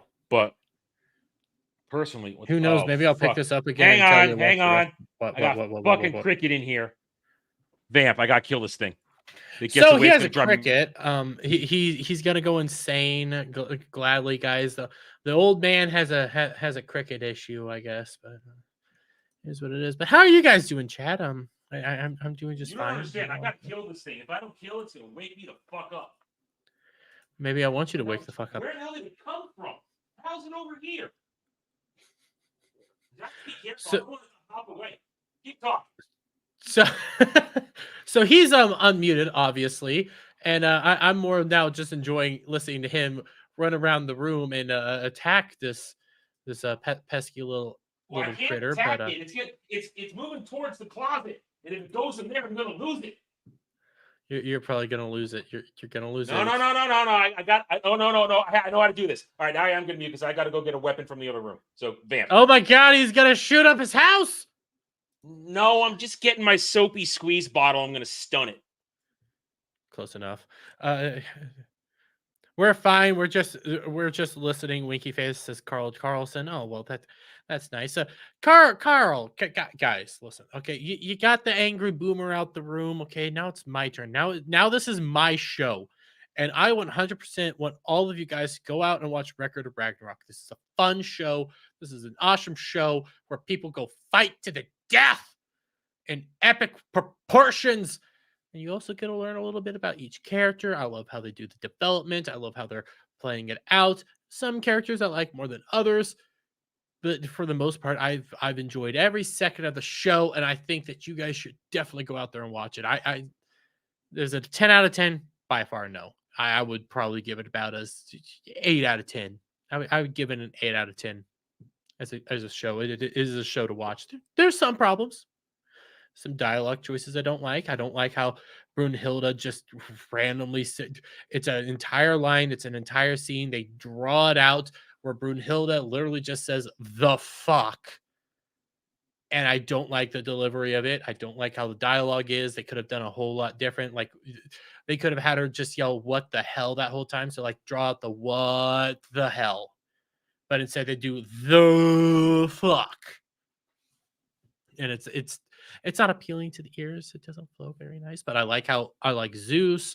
I'm enthralled with everything. They introduced Beelzebub, and I'm curious what is Beelzebub doing. He is a fighter. I will spoil that, guys. He is a potential fighter, and I want to know what is Beelzebub doing over here? How is he a fighter? How does he play out in all this? Because obviously, but how they do Beelzebub, he's more of He's more of an analytical guy. He's a scientist guy. He does experiments, and I want to know like who is he going up against and how does this guy fight? Because it's pretty easy to tell how Loki's gonna fight. It's pretty easy to tell how Odin's gonna fight. It ain't very easy to figure out how Beelzebub fights. So, Jesus Christ, how long does it take to take care of a cricket? And imagine being so insane about a cricket. Like, and am I the only one here that wonders what causes him to hate cricket so much? Like, I have crickets every so often. I live with them. I live in the country. They get in all sorts of areas. Yeah, they become annoying, but guess what? You deal with them, and then within about a month of them not eating, got away. No, listen, I had it, and I was cornered, and I started to shoot it with the spray bottle, and it hopped towards a drawer, and it just vanished right before my eyes. Just literally disappeared. It vanished in front of me. Just poof. There was nowhere for it to go. I mean, I hit it a couple of times with the soapy water, but see, I got a spray bottle that that's how I stun these things. And then I smash them because you stun them, and they're not just crickets. I haven't found a cricket in here ever. I haven't seen a cricket in years. And it just there it is. Where did it come from? The front door to the house is way over there. Welcome to nature. Sometimes fuck nature. I'm on the second floor. Yeah, I'm not on ground floor. Welcome to nature. Sometimes things get into. I don't get. I don't get insects in this apartment. That's one of the few good things about this stupid place. I don't really get infestations around here. I don't. It literally could have come through a crack in the wall somewhere that just you don't know because that's how bugs work. Yeah, I know that's how they work, but I hate. Dude, I put in brand new freaking window. My family put in brand new windows 2 years ago. I get wasps every so often randomly coming into my room. I don't know how, and I'm allergic. Ooh. So yeah, I have to take care of those as soon as I freaking see them. I don't know how they appear. They just appear.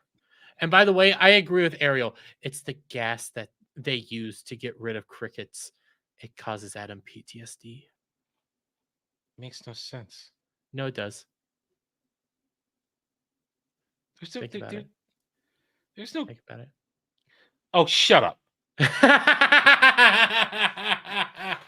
one wasn't for me. That was Ariel, and I like that one. All I know is that now I'm going to think about it.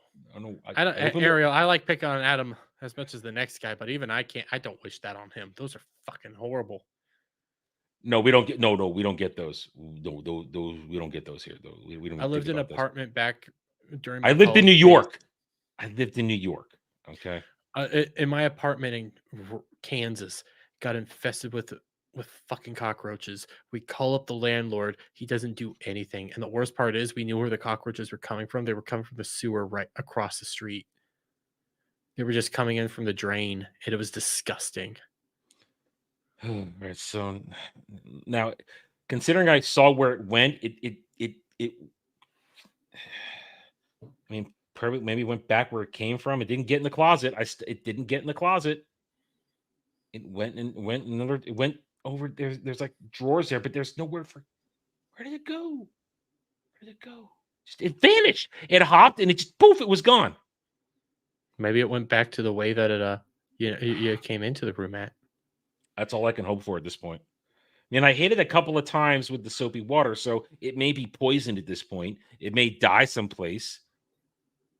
Part of me really hopes to get DMs from you late tonight when you're like, I hear fucking chirping. I hear fucking. No, that used to happen in another place I lived. They were under the floor, and they were chirping, or they were on the porch, just outside, and they were chirping. And I cannot stand a cricket. I mean, it's one thing if they're a part of the chorus and they're far away. I don't hear it, but the one that'll be out there and go and be like a needle in my fucking ear. Can't sleep. You can never survive in the country. I've lived in the country. Shut up. You don't know what? No, I lived. Listen, I used to spend a whole third of the year for a lot of years living on a ranch in Florida. That you don't get as more like rural than Central Florida on a hay and cattle ranch on a river. Things I saw. We got invaded by brown recluses at one point. That was a fun night. Hmm. Yes. We didn't know they were burn recluses until later. My buddy visiting, he had the fireplace shovel in his hand and he's running around smacking them. So I'm losing my shit because I'm an arachnophobe. I am looking forward to hear in just a few more weeks the cicadas come out. See, that doesn't bother me. Cicadas don't bother me. That's white noise. Like cicadas mixed with crickets chirping late at night. Oh, it's such a wonderful sound. I love this time of year. I love this time of year for that. I hate it for the heat. Motherfucker, I hate the heat. So, anime. All right. So, Dermy loves this. I didn't hate it as much as I thought, but I didn't really like it. But I can see I've been checking the chat has been going. Some of the chat like it, and some of the chat are into it. Have fun, guys. It's not for me. It's not for me. And we've had anime like that on my side. Yeah. Freaking card, whatever. That thing is beautiful. It's art. That is art. And this is art. Beautiful characters. Those are beautiful. This is art. That was annoying. Beautiful characters with a romance subplot. Anyway, all right. So we got some other stuff to talk about. Let's bring it up here. And hail howdy, everybody coming in. We hope you guys are enjoying the show. Enjoying the show. Hit that like button if you are having a good time on both mine and Dermy's channel. Hit that like button if you want Adam to get the hiccups and start having a cricket chirp uncontrollably. No, I think what I think it did is I think it somehow leapt into a small space on the lower drawer where it connects to underneath the fixture, and it leapt into that and crawled into that, and that's where it is, and that's where it's gone, and it's going to go off in that direction inside the wall and probably not come back out. That's what I think happened. Watch as it gets over to where you're bedded throughout behind the wall and starts chirping tonight. No, that wall isn't connected. Anyway. All right, so we got this though. We've got this. Shut up. I'm not listening to you anymore. We got this. So fan service is good. Kill La Kill creator defends fan service in anime. If we make the work completely sterile, people's immunity will be weakened and they will all die. I agree. I agree. We need gravity defying boobs. Yes. We need nice butts. We need boobs that defy reality and defy physics. And you know what? We need fit dudes too. I'm just saying that. Yeah, it's a balance for everybody. The heroes got to be fit, and the chicks got to be voluptuous and beautiful. Hey, I've been rewatching Black Clover. I'm now farther in the anime than I was before. There's some sexy women in there. Not a whole lot of fan service, but I mean, sexy women. The problem with Black Clover is like some of the designs of the chicks, faces wise, they're not very pretty. A lot. There's only a couple. Noelle and Veronica, and also Gray. No.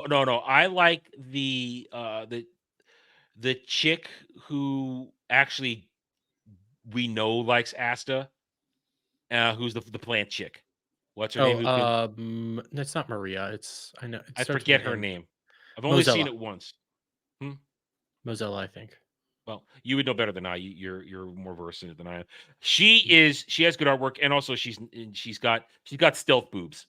She's got stealth boobs during her fight during the examination. You got a good look at she had stealth boob in that one, but Noelle has some nice cleavage. Noelle has nice design too, but a lot of the women in that aren't beautiful. That art style too can go either really hard or really soft, and it's kind of you never know which. I can never remember her name, but the older sister to Fingolion. Not an attractive face. Oh man, she got face like a hatchet. Yeah, not an attractive face. I have not seen how she's animated in the show yet. I'm looking forward to her because she's one of my favorite characters, but my God, I'm scared.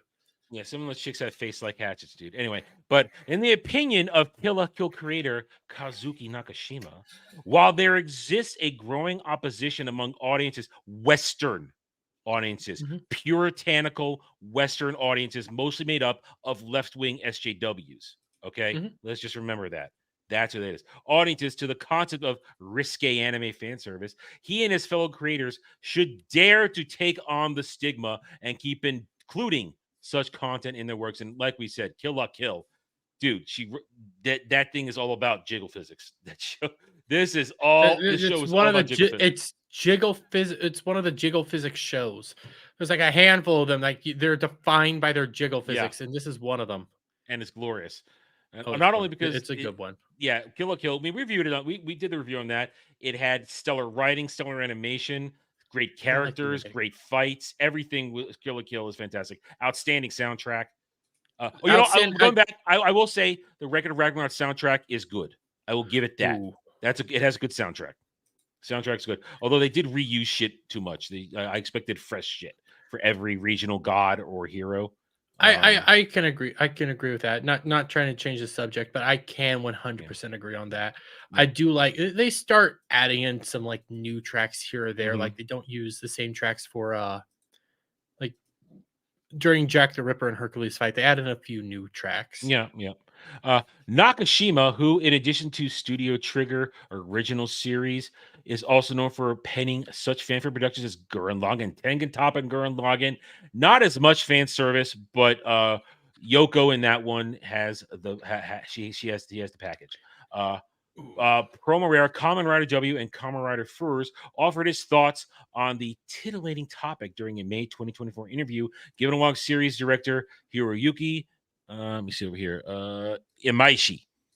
To Japanese news outlet February in reflection of Kill La Kill's 10th anniversary. Let's see. Let me zoom in a little bit more here because I can have problems seeing the names. There we go.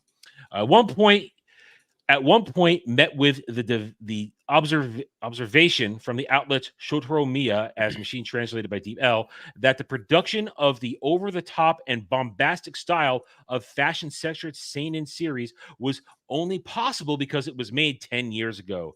Imashi confirmed his host's assessment, admitted, nowadays, we have to think a little more about what we can't make. For example, the exposure of skin, to which Nakashima added, I think even I would have after shame myself doing a full body depiction of Mako.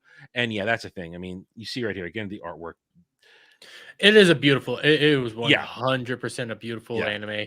It's not my favorite. I have some issues with like some of the story decisions, but it is beautiful to watch. And guys, go back and watch our discussion on Kill La Kill. Not my discussion. Your discussion. You were there? No, you weren't there. No, that was the one before me. Really? Yeah. I must have had a different guest. You had Anime Man. It was just me and him? Yeah. We might have to revisit this. I wouldn't mind. Might have to. No. I think Jose was there when he was with us. I think that's who was there. I think Jose was there for his brief time that he joined the show. No, because it was before me. Because I was in the chat during that one. Okay. I have old man memory. Leave me alone. You see, it's all I've kind of selectively retconned that period. I think anyway. We're gonna have to revisit at least in a discussion because it was glorious. It's a lot of fun, and yeah, I could see what he's saying. I don't think today's audiences will tolerate a peek into a bathroom. He added with a laugh. I would have to make an excuse for it more carefully. This person's life is at stake like that. Then pressed by a likewise jovial Mia, wouldn't it be better to just cut the bath scene? Nakashima smiled in turn. If you ask me, if bath peeking scene is interesting after all the lots put into it, I would say it's not that interesting. So I think I would cut it. And you got to realize peeping it's a theme. Peeping's a theme, especially in Hot Springs episodes. The dudes always want to peep on the girls. And there's always a good shot of fan service in that. And fan service, like they're saying here, if it's wrapped up in, like, for instance, a beach episode or a Hot Springs episode, there's context for it. But sometimes fan service should just be there for what it is. Just dude falling face first into a pair of pillows, or the chick jumping and landing to sit right on his face, and that kind of stuff. And it's there, and it adds humor. Now, I think that's the part of the thing that the Puritans, the people who just say we're all degenerate weirdos who look at this stuff, They don't understand Well, that outside that this is over the top action fan service, but mhm. a lot of fan service at times it's humor based. So there's an anime, not anime, a manga I've been reading that I do hope becomes an anime here soon. It's called News Exorcist. And they have Mhm, fan service in there. And again, it's that tasteful fan service where your main character, he's kind of shy. He has his own reason for doing that. Every so often, he accidentally grabs one of the characters by the boobs. His mhm. hand accidentally gets there. Or they had a pseudo beach episode. Well, actually, no, they've had a beach episode where he explains like he's scared to look at women for very specific reasons. And he accidentally puts his hand on a chick's boobs. They have a sort of we're going to a hot springs s style episode or a little pond, and we're going to be in our bathing suits and tops come off and he's scared to look. They have those fan service, but it's tasteful and it's nice, and it's how you imply do the fan service that matters. Mhm. And fan service is perfectly fine. We all love it. Yeah, hang on, It's no different than the Vinzinger sent this to me. This was back when I first did my channel, and I could not make a video on it because I didn't know how to approach it. But I've it's a reaction kind of thing that mhm. you'd have to EFAP and we'd have to sit down on a stream together. Where this is an older Vice article before Vice got shut down, where they were trying to say that anime makes pedos. Bullshit. And they had an entire documentary trying to prove that, and that's the whole mentality they have. It's their Yeah. Western Puritans trying to justify that all this stuff makes you into a pedo for whatever reason, and it's like, Why? no. And, And and, their and that evidence makes no was a sense. guy Why that would it for half the I mean, I'm sorry to cut you off, but how does ogling women with giant breasts they were trying to make us a conflate pedo? women with giant breasts into the area that into lollies, and I'm not No, a no, lolly no, defender, but they were trying to conflate all of them and then no. say that lollies make people pedos, and it's like, no, no, no, no, no, no, No, no, no, no, no. no, no, and not to mention, I mean, this yes, is a lot of the times are these teenage girls being shown in anime, yes, but you have to understand one thing: all anime girls are horny. Show And you me a also have to show remember, where the anime girls aren't horny. a lot another reason they show them as like 16 years old or something like that is the Age of laws consent. over in Japan. Laws over Japan are very different than the laws over here in America. That's why they do it. 16 is age of consent in Japan. Mhm. It's just that simple. Um, but I mean, you want to talk about fan service shows? To Love Ru, that is the king of all fan service shows. I mean, if you haven't seen it, that is a wild ride. I haven't watched. The first season's very tame. They do all the tricks of not showing you quite everything, even though there's a lot of sexualized situations, a lot of accidental gropings, because that's kind of our hero's thing. He's so Mhm. suppressing his urges that he has a natural genius ability to kind of trip and do a super grope where hands go Mhm. everywhere and tugging this that. And it's comedy, it's funny, it's entertaining, and it's also like a massive harem. It's just a massive harem surrounding him. But the first season, it's all little tongue in cheek, not quite everything. Season 2 and beyond, full Monties, TNA It, everywhere. They decided, it's fuck it, we're just gonna mhm. throw it all on the screen. Have it, at it. it's been a while since I've seen it, but Air Gear's filled with fan service, Yeah, and it's wonderful. yeah. There's nothing wrong with it. And as you said, the people who are go after it, they're trying to tie it to weirdo shit. And I wouldn't be Mhm. surprised if they're the ones into the weirdo shit. And they're Mhm. just They're usually self-eating. the ones that Yeah. defend the weirdo shit. Turning his thoughts to the general discourse surrounding fan service, the story Japanese entertainment writer lightheartedly asserted, after all, we are making a commercial work and we want the audience to see it. We don't care if people say, I don't understand, but we don't want them to feel unnecessarily uncomfortable. But on the other hand, if we make the work completely sterile, people's immunity will be weakened and they will all die. Therefore, there is a way of thinking we should dare to take on the stigma and transmit harmful things. Now, perfect example. Uh, during you're past the time skip in One Piece, right? Yes. So, what happened to Sanji when he was trapped on Transland Island for 2 years? He You want me yeah. to just go there? He Yeah. couldn't handle the sight of women. His immunity was weakened. He couldn't look at Nami or Robin without going into full nosebleed. And there was a joke for a while that Chopper kept having to put him on blood infusion for a while because he kept getting anemic. And that was they actually timed it into the story of Fishman Island where Sanji needed a blood transfusion, but they couldn't find his blood type. But there was a fishman, but it was illegal for a fishman to give blood to a human. And they tried to, that's kind of just my immediate example of it's funny. If you don't enjoy and embrace beauty, and let's be honest, the art of fan service is the art of appreciating beauty. You become as he says here, weakened. You can't handle weakened. Suddenly it's, oh my God, I can't look at this. I've been suddenly conditioned not to look at beauty and pussified. And that's what the people who are opposing this want. They want you to be conditioned to not appreciate beauty so that their ugly shit can get I'm not going to go into this. I'm not going to go into the specifics of the discussion, but this is a similar discussion that Kirsch and Gundam had yesterday on quality content. So, men have become pussified for all sorts of reasons, and they were talking more in the veins of sex and stuff like that. But when we don't do some of this stuff, when there's tasteful ways to do all this. I'm not saying gratuitous nudity or gratuitous sex and just doing this for the sake of doing it. If you want your porn, the porn is there. But when you're watching a regular show, there's nothing wrong with little TNA, not more, a little bit of nipple, just a little bit. Yeah, it's okay. A little bit of nipple. There's nothing wrong with. There's nothing wrong with showing a little bit of boobage or doing this stuff and showing this stuff in like tasteful, meaningful ways. Yeah.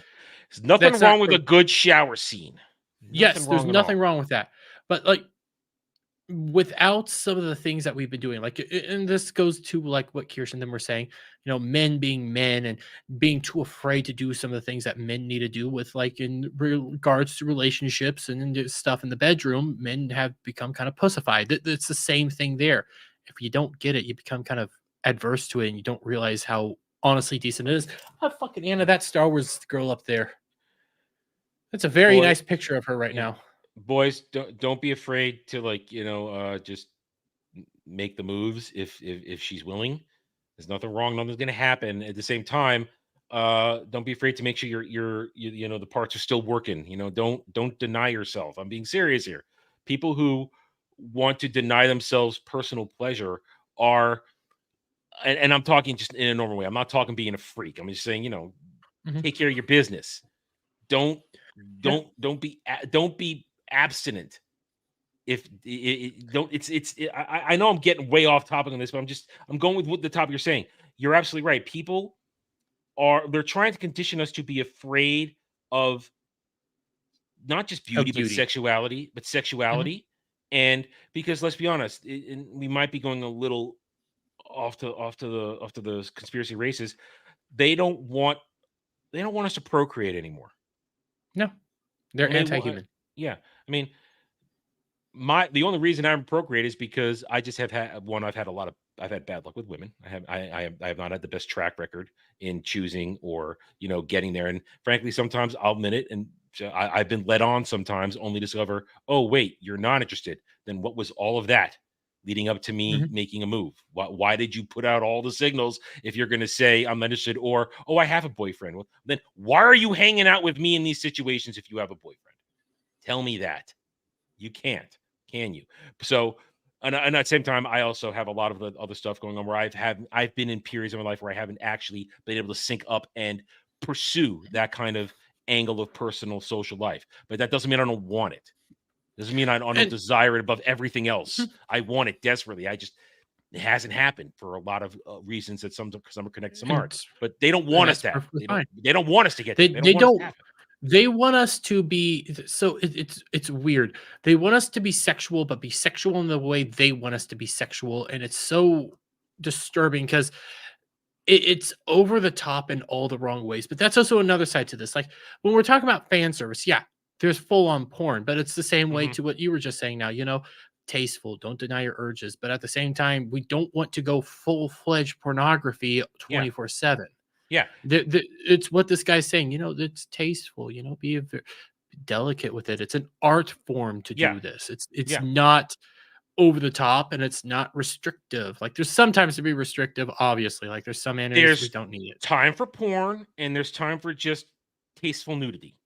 Mhm. Or again, I've always been a proponent of, if you're gonna draw these characters like this and have them have these giant cans, at least give me one shower scene. Just give me one shower scene. Just show it to me once. Don't deny me an entire series of this beautifully drawn character, which you took the time to make hypersexual, and not give it to us. That's just a personal stance on that. And no, Ariel, that actually has not happened. I could have probably worked with that if it happened. I could have. There's an angle to that, but no, that never actually happened. Well, it's happening now. Sorry, Adam. Ariel's a huge lesbian. Okay. That I'm not sure what she means by bat nipples. I've never encountered bat nipples. I mean, there is the two big nipple. That's a thing. But anyway, What's a sidetrack. bat nipple? I don't know. We're getting to Ariel land here, so I don't know. Ariel Land's fun land. Ariel lands can be dangerous. All right, let's get back to this. We do it with the lofty aspiration. This is what we need to do for the sake of humanity's immunity. We will never be understood, but we will die with a stigma for the sake of humanity. There is a way to do it with that kind of feeling. Putting a final bow on their conversation with Mia, Imashi ultimately joked back to his Kill la Kill partner, however, I don't want to perish if I can help it. And you see, they're taking it, they're being joking, but they are saying, listen, we understand that there is the limit. There is the too far and the too much. And what they did was perfectly fine, because for all they did in Kill la Kill, you never saw a nipple. You saw some hooch. You saw a lot of that right there. That is riding up. It rode all the way up. But they never showed. They knew. I would say Kill la Kill is one of the things that pushed the line. That really pushed the line, but it was fine. Yeah, it knew what it was, though, from the moment the show started. Mm-hmm. And you weren't surprised when they went full hog. And there was, as you said, a lot of humor, a lot of fun, good characters. Oh, that's what you mean. Batman bat nipples. Okay. That's what she means by bat nipple. Ooh. Real quick, what's your favorite type of boob? Under boob, side boob, top boob, boob window? You can do mix and match. You mean in fan service? You mean, yeah, in fan service. Barring, I gotta say under boob, because you're essentially getting the whole thing. I like a combination, because you can see the whole shape. If you get under boob, your imagination can then take over the rest of it. If you get a full shot of under, I like under boob's good. I also like side boob. Side boob is a good second, a good runner up. I like right here. I mean, I just prefer. I prefer the under boob, because listen, there's now nothing. My imagination can fill in the last little spot it needs right there. Yes. It can fill it in. I have gotten, now that's more than under boob. That's basically 75% boob. But you know what I'm saying? I prefer under boob because, like, I mean, there was a particular costume Eve had on for Stellar Blade that left nothing to the imagination. It was the bikini combination, under boob, side boob, but it works. It works. I prefer if I ever play it, I'm going with the skin colored suit. Yeah, that has no shields on it. You're not going to want to do that. There's no shields on that. Oh, play it. You're gonna die a lot. You won't. You're gonna die a lot, and I don't care. I'm gonna use it. No, there are better suits that have shields on it than that. There they are. Listen, the bikini is fantastic. Their bikini's fantastic. Hey, I've seen what those new costumes look like. I showed them to you last week. No, I saw some climbing animations. Oh, well. Listen, listen, for all my enjoyment of Stellar Blade, I didn't goon over it. I just enjoyed it while I was playing it. Once, listen, I didn't do it. I'm not talking about gooning, but a nice body, Listen, it is distracting when playing it, because Eve will distract you. You're busy watching her and you're not watching the fight. I'm serious. It happens sometimes. It just does. But fan service is fantastic. I mean, one of the best, Hiro Mishima, who does Fairy Tail. That dude is a master of fan service. He is a master now, of course, I've said multiple times, just give me one full peek. How many times have we had it? Just so close, and he's doing the same thing in Eden Zero, which I can't wait that's for the about to next end. season to They be. said it's ending this The summer. manga's ending, so ending this summer. I Yeah. better fucking get my next. I better goddamn get my season 2. Because I was actually enjoying that. I tapped out right as they started them. I went through like after the first big villain of the first round, like who was he called? Shit. And his 4 elements. I forget his name. I have no idea because the anime is not there. Oh, see that I tapped out after that. They had just gone on to the next big stuff, and I had just that's when I got tired of waiting for chapters, and I said, "Screw it! I'll wait for the anime to go all the way." At this point, the anime they just got done with Valkyrie and that whole storyline. So like the way I was watching, it's like, oh well, this is gonna go by really freaking fast. We already got all the stuff. We see where it's going, and then they're introducing like the first big bad, and I'm like, oh, there's more to this. And then I saw some of the covers. It's like there's a lot going on here. I want to know. Eden Zero was good. I read it from when it started in the manga, and then as I said, I just got to a point. I'm like, okay, I'm tired of waiting for chapters. Wait till it finishes, and it's finishing this summer, so he will be finishing it this summer. But he's still working on Fairy Tail 100 Years Quest, which is premiering in next month. I will say he is bad at. Oh, he's really bad at waiting. Yeah. He gets it done. He's better than my Kentaro Miura. He's better than my hero. But yeah. Either way, God, fan service. There's nothing wrong with it. And there's nothing wrong with good TNA in a show. And if you want the porn is out there.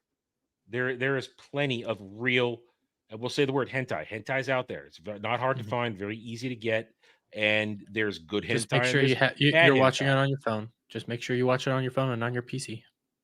Yeah. But no viruses. I don't get viruses. Hey, oh no, Adam looks at porn. I watch all kinds of porn. It's all porn. It's all the same. TNA. Listen, I will say there ain't no tentacles on my viewing history. Ain't no tentacles. That shit ain't happening. I do not do that. That's it. No, that's bad. That's bad. That's the shit that gives it all a bad name. That's the shit that gives fan service a bad name. Tentacles? Yeah, tentacles. You mean everybody? This is a fun fact. They did that because they in the treaties with like I know after World War II they weren't allowed to show I know that stuff. But it's the tentacles that gives anime a bad name in general, because all the non-anime people think, oh, anime is just tentacle porn. All anime is tentacle porn. They do say that a lot, and it's so fucking retarded. Yeah, that's what I'm saying. There's plenty of slime porn as well. Okay, I don't know about slime porn. All right. It's like tentacle porn, but with slime. Anyway, fan service good. And just like we talked about earlier, I'm not going to be any sort of puritanical shame in saying I've looked at boobs of all kinds and things. I mean, I'm not going to pretend, because I'm going to lean into the fact that I like beauty. I like seeing beautiful things. I like seeing fan service in anime. I've looked at plenty of boobs. Don't you guys worry. Yeah, I mean, that's why I lean into the sex jokes all the time, because it's fun, it's amusing, and also I'm not afraid of it.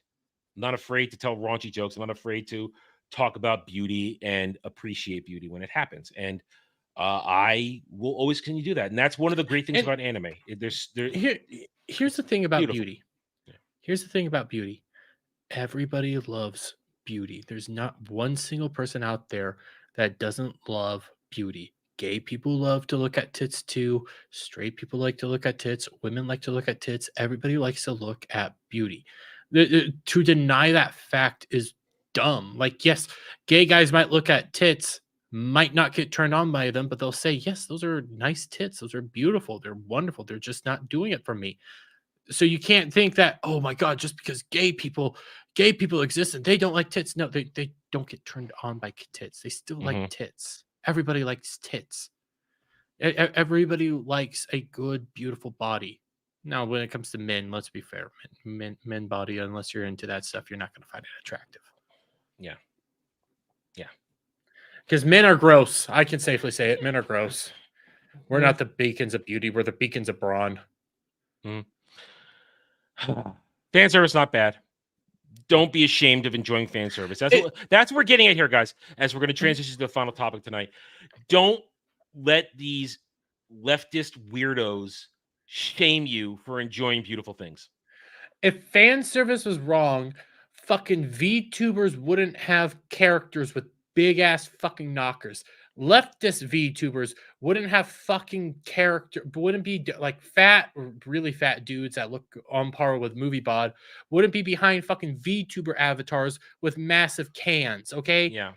Everybody loves boobs and the only retards deny it. Listen, I play a lot of Final Fantasy 14 right now, and there are certain points where I'm doing an open triple triad tournaments, and you are literally facing off against your opponent. You get a good look at what their glamours are, and 9 times out of 10, the bunny girls, the cat girls, the dragon girls, they're dressed scantily, and their tits are out. I mean, I'm kind of dressed scantily right now. I'm not gonna lie. And I know that 9 times out of 10, I'm actually looking at a dude. I know that. I'm well aware of that. But I can still appreciate, damn, that bunny girl's got some nice titties. Anyway, all right, last topic of tonight. You scream your head off when you see a Lala. Well, they're monsters. They're little demons. You're starting to understand this, aren't you? Yeah, a little bit. The way Kel works. Kel has evil. They are evil. They're evil little bastards. I'm laughing because I agree. And because every time, think about this: whenever you see a little male Lalafell and they decided to give facial hair, they have porn stashes. They have demonic porn stashes. Horrible. Just look at Kel's character. Jesus fuck. You know what else is horrible though? This needs to stop. Yes. No more. You got lucky with One Piece. You got lucky, and that was only because of Oda Sensei. But no, it's not a proper anime. I categorize it as an anime, but it's an American anime. Fucking Avatar: The Last Airbender wasn't good. No, and that wasn't good. And they have you didn't get lucky with that either. Yeah. No. We have fucking I see Attack on Titan there. The Attack on Titan live action was shit. It was like the definition of why you don't do live action anime. Yeah. Real quick. Carl Carlson wants to ask us if we have any opinions on these shows for fan service. I didn't see it till now. I remember watching Plastic Little way back in the day. I didn't have a problem with it. It was one of those things where I pulled it off the Blockbuster shelf, and I had no idea there was gonna be boobs in it, and I was surprised. I don't know if I saw the other two though. I mean, that's 90s. That's 90s anime, and it had a certain style to it where they went with a more realistic human design. They didn't go to the late 90s, 2000s, and then beyond. Where we're gonna go full anime style here. We're going gravity defying. We're going super busty. They were going more realism. They really went with the realism. Yeah. Where so realism's okay, but it's not that appealing in anime. I'm watching anime to watch something fantastical. And listen, and the beauty of current day anime style, we get boobs of all shapes and sizes. You get them all. I started watching. Just on like styles real quick. I started watching this new show called like Garuda something. I need to look. It's They have a mixture of like realism with like the guys look kind of realistic, but over the top realistic, and then the girls look anime, and it's not worth doing it for me. Ariel Tenchi is early 90s, and Ryoko is not. She's regular busty. She's not over the top busty. Mihoshi is a little bit bigger, but it's not over the top, and that kind of borders on. I mean, Mihoshi had the biggest chest, if you don't count OAV adult Washu or Goddess Washu, because her boobs were bigger, but it was still not. It was still in that same style. And of course, Tenchi wasn't a more realistic because it was science fiction, so they did break away from the more realistic thing. But a lot of the times, it was very realistic.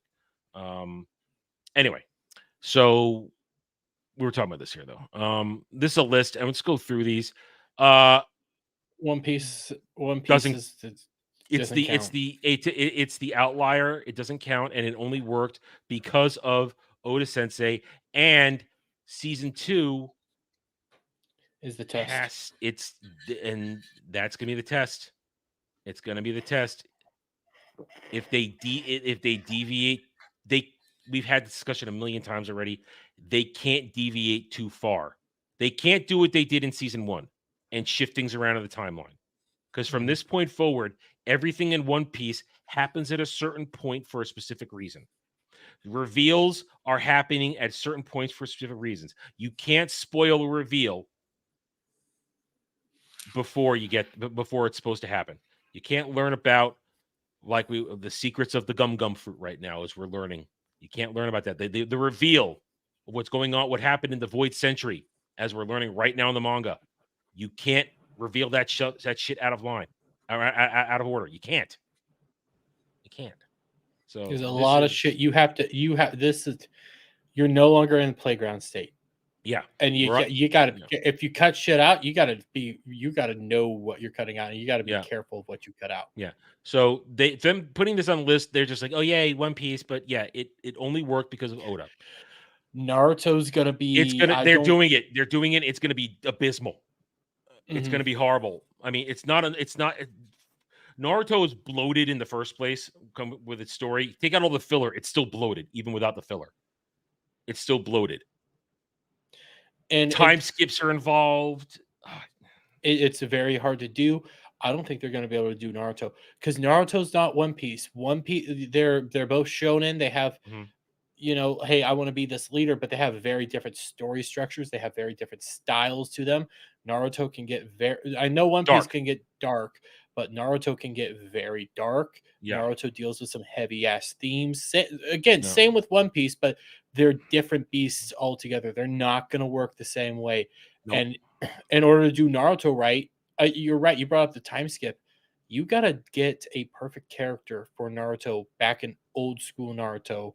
You can't jump straight to Shippuden. Oh, you can't. That means you got to get. Yeah, you have to get all that OG Naruto stuff out. You got to get Sakura right. You got to get Sasuke right. You got to get the storytelling right. This is a different beast altogether. And you can't skip certain things. You can't skip certain character interactions. Now, does Naruto jump the shark the longer it goes on? Yes, because I think Kishimoto really lost track of what he wanted to do, and Boruto is Boruto's a complete mess right now. I keep track of it a little bit. That's a complete and utter disaster from what I can see. I say he jumped the shark. A lot of people want to say he jumped the shark a whole lot during earlier than the final fight. I think he jumps the shark right at the end.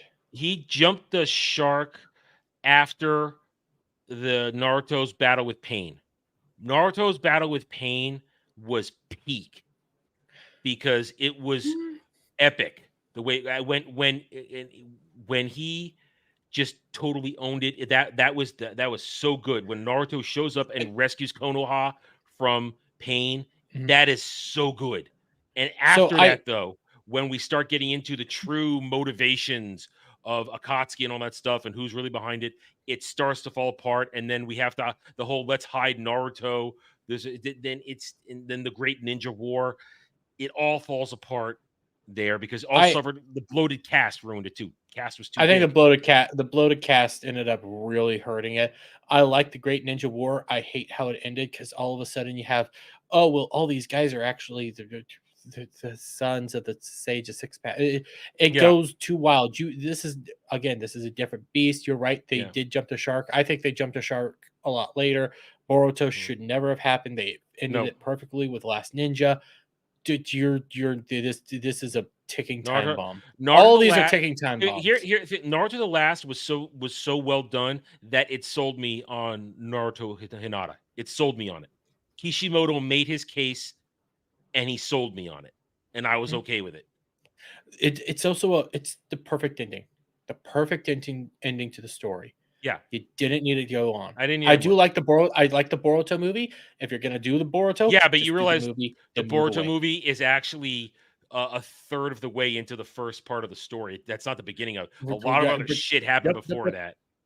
Doesn't fucking matter. Just do the movie, never touch it No, again. well, Just here's the problem. They started bringing everything's aliens. The whole world is existing because of goddamn aliens. You see, this is the problem. I see what you're doing here. I see what you're saying. That's why you do the Boruto movie. You never touch it again, and the story's over. Don't touch it. Yeah. All right. You already fucked it all up. So they're thinking, oh, we should make Naruto. No, and they're doing it. They are doing it. It's going to be on Netflix. It's happening.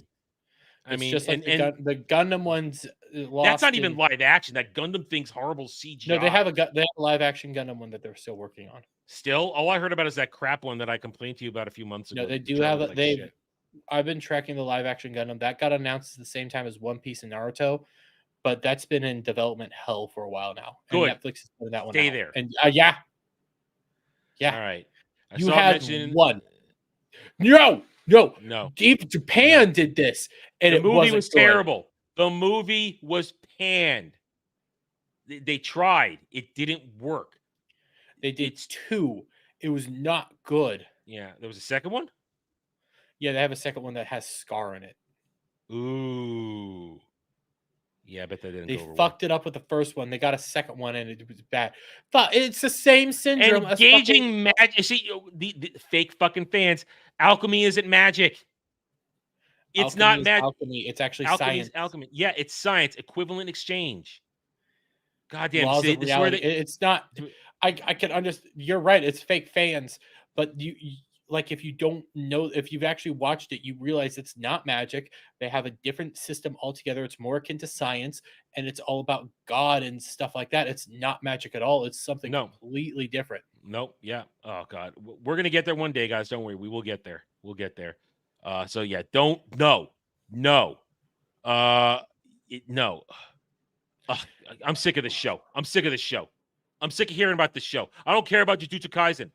It's the hit thing to love, and I'm sick of it. I like it. I like Jujutsu Kaisen. Guess what? It's too new. It's way too new. It's almost done. It's almost done. Yeah. If you're gonna do a live action, you need to do something that isn't Jujutsu Kaisen. Jujutsu Kaisen can get the same curse that Naruto did. Can get the same curse as a lot of animes did. Ending could be fucking shit, and it could be fall off a goddamn cliff. That's what I'm hearing. People are not happy with the way these final chapters are being executed. It's just drawn out and stupid from what I'm hearing. It's kind of pointless. I haven't even seen season 2. I didn't bother. I'm planning on sitting down and watching it. Because I binge a lot of stuff. I've been busy. I'll watch it. I'm not a fan of they did the show out of order even. So I didn't realize this until I started getting after I got done with Jujutsu Kaisen. Well, part of season 2 was a backstory, a lot of prequel stuff that went on. I think, and because the reality is they made it out of order. Because the main story does center around the main character in Jujutsu Kaisen, but the manga starts off at Jujutsu Kaisen 0. So they had this huge issue where they made the movie. Yeah, they made the movie second. But that's where the story actually begins. That's where the manga begins. And that's why huge issue of. And I got to tell you, prequels that's one of the reasons I didn't want to bother. It's like, wait a minute, I don't want to watch prequel shit. Why you take me back in time? That's part of why I lost. And also, I started hearing a bunch of shit. And I'm like, well, you know what? I don't care, and I don't care about the story. I enjoyed season 1 for the most part. I don't care anymore. So this is a bad idea. Not happen. They are doing this one too. They already are. And the problem is My Hero Academia is normie nip. It is normie nip. It's normie really nip. Fucking good, but it is. Yeah, season 7 just started, and now I'm blocking. Listen, I am an expert at dodging My Hero Academia spoilers. I am an expert at it. They have been trying to spoil this shit for me for years. I am exactly on season 7. I haven't read any farther in the manga. And I just want to watch it, and I know certain arcs are coming, but I don't know the details, so screw these people. Well, you're right when it's normie nip, because I remember when My Hero Academia first came out, it was everywhere, so much so that I walked into a GameStop, and this was back when Rooster Teeth and GameStop had a collab I remember listening to them preaching about My Hero Academia. It Mhm. swept the country. It's no longer as popular as it once was, but this is still, yeah, it's super fucking good. You Yeah. can't touch it. There's so much here, and what makes My Hero Academia so good is I kind of agree with Yellowflash. It's Japanese X-Men. Hmm. it, Yeah. it shows you that Yeah. superhero fatigue is still not a thing. People still have this craving for actual superheroes, and Japan's fucking doing it when America can't. Yeah, and that was the big thing. It was when it came out. That was the big thing. My Hero Academia is doing superheroes right, where America can't get it right with the American Mhm. comic industry, the Western comic industry. So they're already doing this. This is already happening. Like with many of the others on this list, it's going to be a disaster because it will not translate. I mean, season one was only 12 episodes, but the seasons get progressively longer, and the And stories get more in they're depth. very deep. And for example, fuck it, the war arc. The war arc is just one day, but that's Hmm. sitting down and Yeah, doing like classic anime style. You're doing backstory while combat is happening, and you're developing the in the story right way to do it, around. where it's Yeah, still engaging, entertaining. You don't feel like you're not losing the pace and the and power of what's going on. if you think about it, if you just sit down and think about it, more than likely these fights maybe last an hour in their timeline, but they go over so many fucking Listen, after episodes that after Dragon Ball Z, we throw Mhm. that kind of logic out the window. Fights. Well, I mean, record of Ragnarok. How at yeah, the end of every fight, they list how many minutes it was. I'm like, what? That was only 11 minutes? You kidding me? yeah, yeah, but I spent two that hours goes watching this shit. but that goes into exactly like the thing here. Like they do that it's same in My Hero. You have to sit down and you have these fights going on while you're thinking. Mhm. Events happen. That's why they don't this stuff doesn't translate well. One Piece was an oddity anomaly. And it's Oda. Oda is the Mhm. only reason it worked, and I don't know how involved he is in season 2. I don't know. And they have a new showrunner too. It's a different showrunner, I think, if I remember correctly. Not sure. But this bad idea. Don't do it. Don't do it. Okay. All right. I don't even care, but I don't care. I you don't watch can't do One this Punch one. Man. This is I don't another one know. you can't do. I can't really I've comment seen on it. I parts. don't know the story. I'm not interested in One Punch Man, so I've seen parts. It's gonna have the same like the thing that One Piece at least has going for it is yeah, you have these grand ships, but it's the same it ends up having the same issue that Gundam has because towards the end of season one with One Punch Man, you have a fucking alien invasion and over the top craziness going on. You can't translate this into like live action. mhm. These are specifically Japanese things and animated things. These are not live action Yeah. adaptable. Yeah. They fight a goddamn bug man who changes forms. You fight characters that change forms regularly and have different like this is not even my strongest. You know they do that whole You have trope. yet to see my final form. Yeah, they do that whole trope. This is the same. It's gonna be Yeah. Dragon It's a Ball bad all over again. bad idea, bad idea. You And can't let's do be it. honest, the One Punch Man mania long since gone. People Nobody still cares love about that. it. It's long since gone. So I don't love it. It doesn't have it doesn't move the needle like it did Although years it's ago. nice to have Gal on screen right now. That is her anger face. That is her angry That is face. her. That I looked it Uh, up. That character and Gal are actually the same person. oh, listen, Well, we already did that. but I just heard that the latest version coming out, the creator said it's a whole new different thing. It's not like the manga or the anime. So they're not even So we gonna did that again. try. They're not even they're doing it again. It's not I'm not talking the movie ones. They're doing another one. They're not even trying to link this to So continuity. Let them do it. Let them do it. Let this thing just burn itself out even faster than it already has. well, like when I say they're doing it again, that's the same thing the first one had. Not even continuity, not even connected, doing its own little thing. You're doing it again and you're gonna fail again. Yeah. I Yeah. I get it. There's a bunch of people out there that like to do their whole shit, like to say their whole shit, like to say that it's good and you should love it and it's awesome. And I'm just sitting here like you guys did know it's bad. And I don't even think they would like this. Mm. Well, Wait, I I do think know that I the do know I the creator is also doing another sequel series. yeah, you've mentioned that. Yeah. You know, fine, whatever. I don't care. I this thing, in my opinion, everybody still wants to cream their pants over the finale from last year, or was it earlier this year? I don't remember anymore. I don't think this thing stands the test of time. This thing is big and hot now, but people saying it's 10 out of 10, the greatest anime ever. Listen, no, it's going Where, to where, be where's the left on hype the for it right wayside. now? None. Where's the people What, talking what, about it? why are we still talking about it? No, we're not. No. I know there's plenty of people that buy art of it. Where's the discussion? Yeah. Where's the people praising it still? Like This thing, we talk about we talk about older anime here just as much, and there's still discussion. One Piece, good example. Naruto, good example.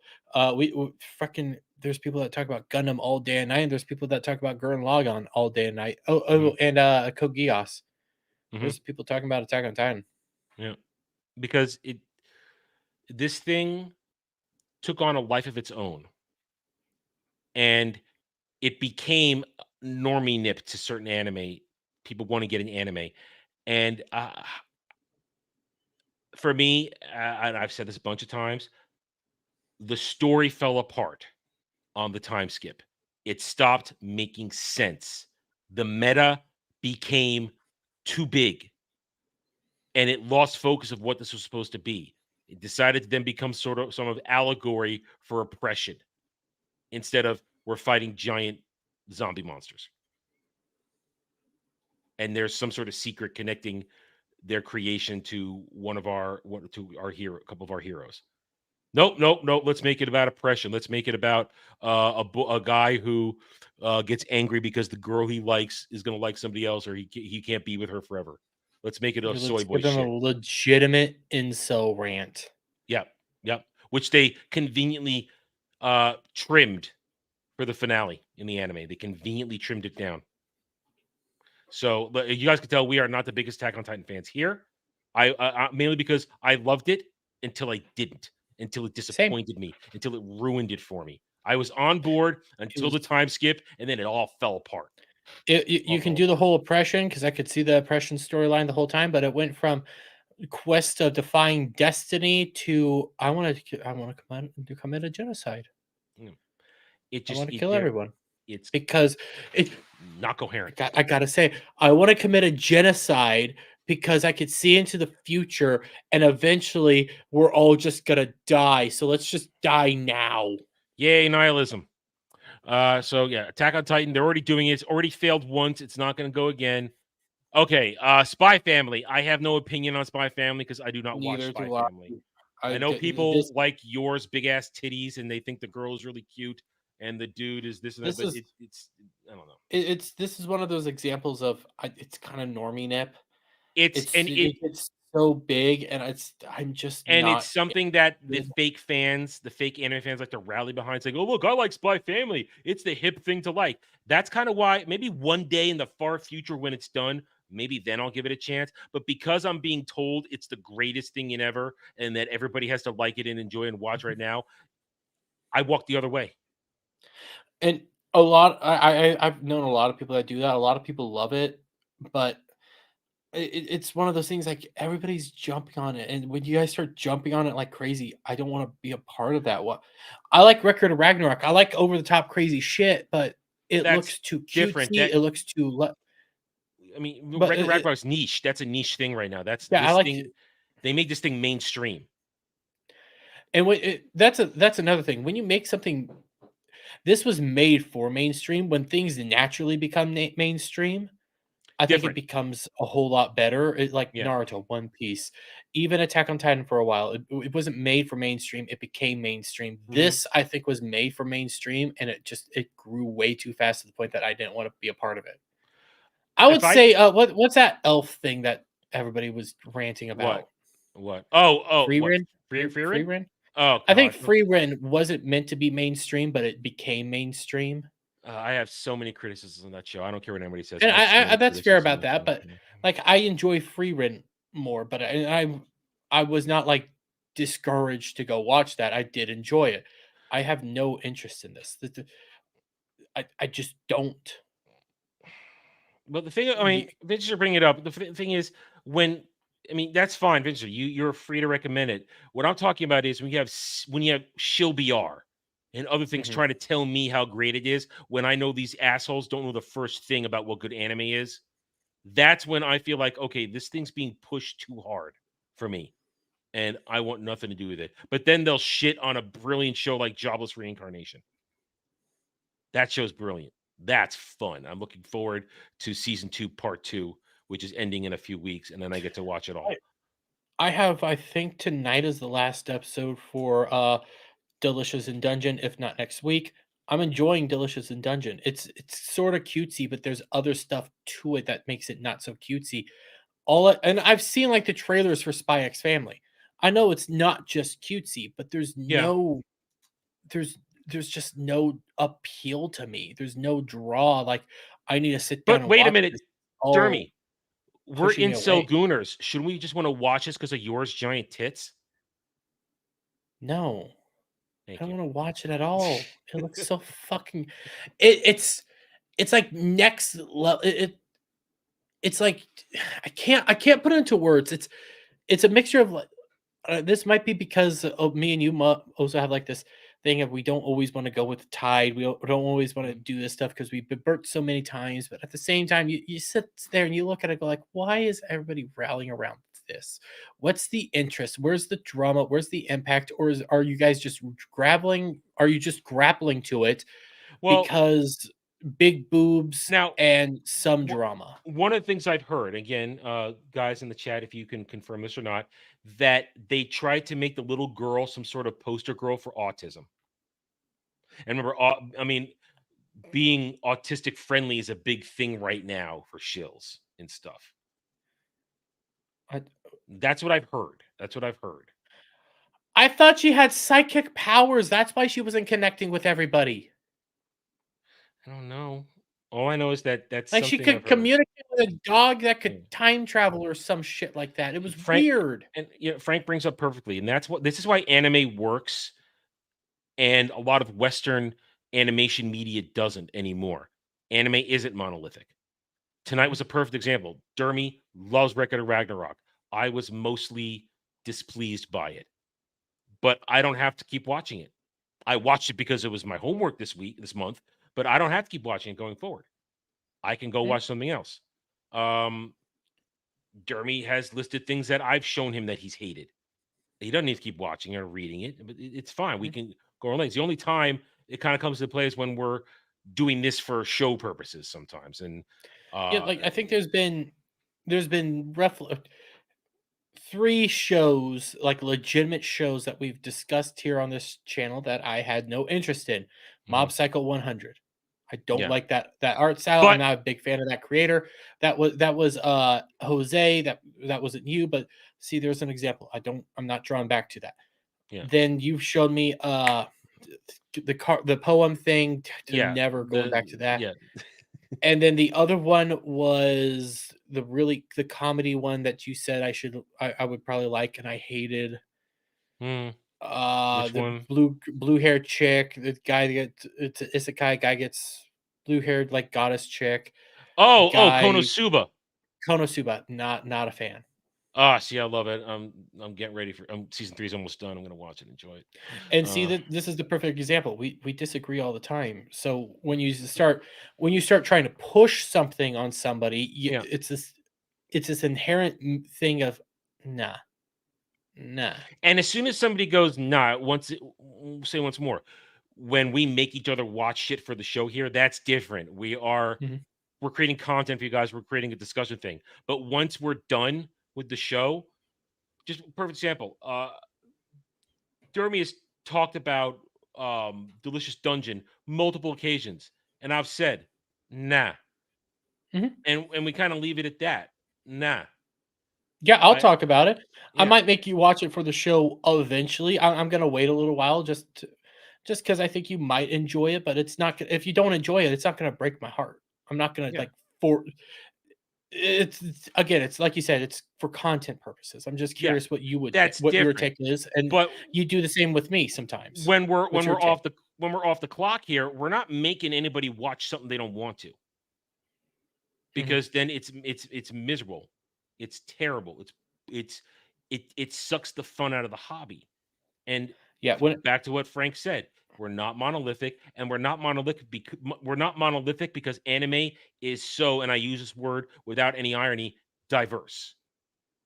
There is a diverse content in anime.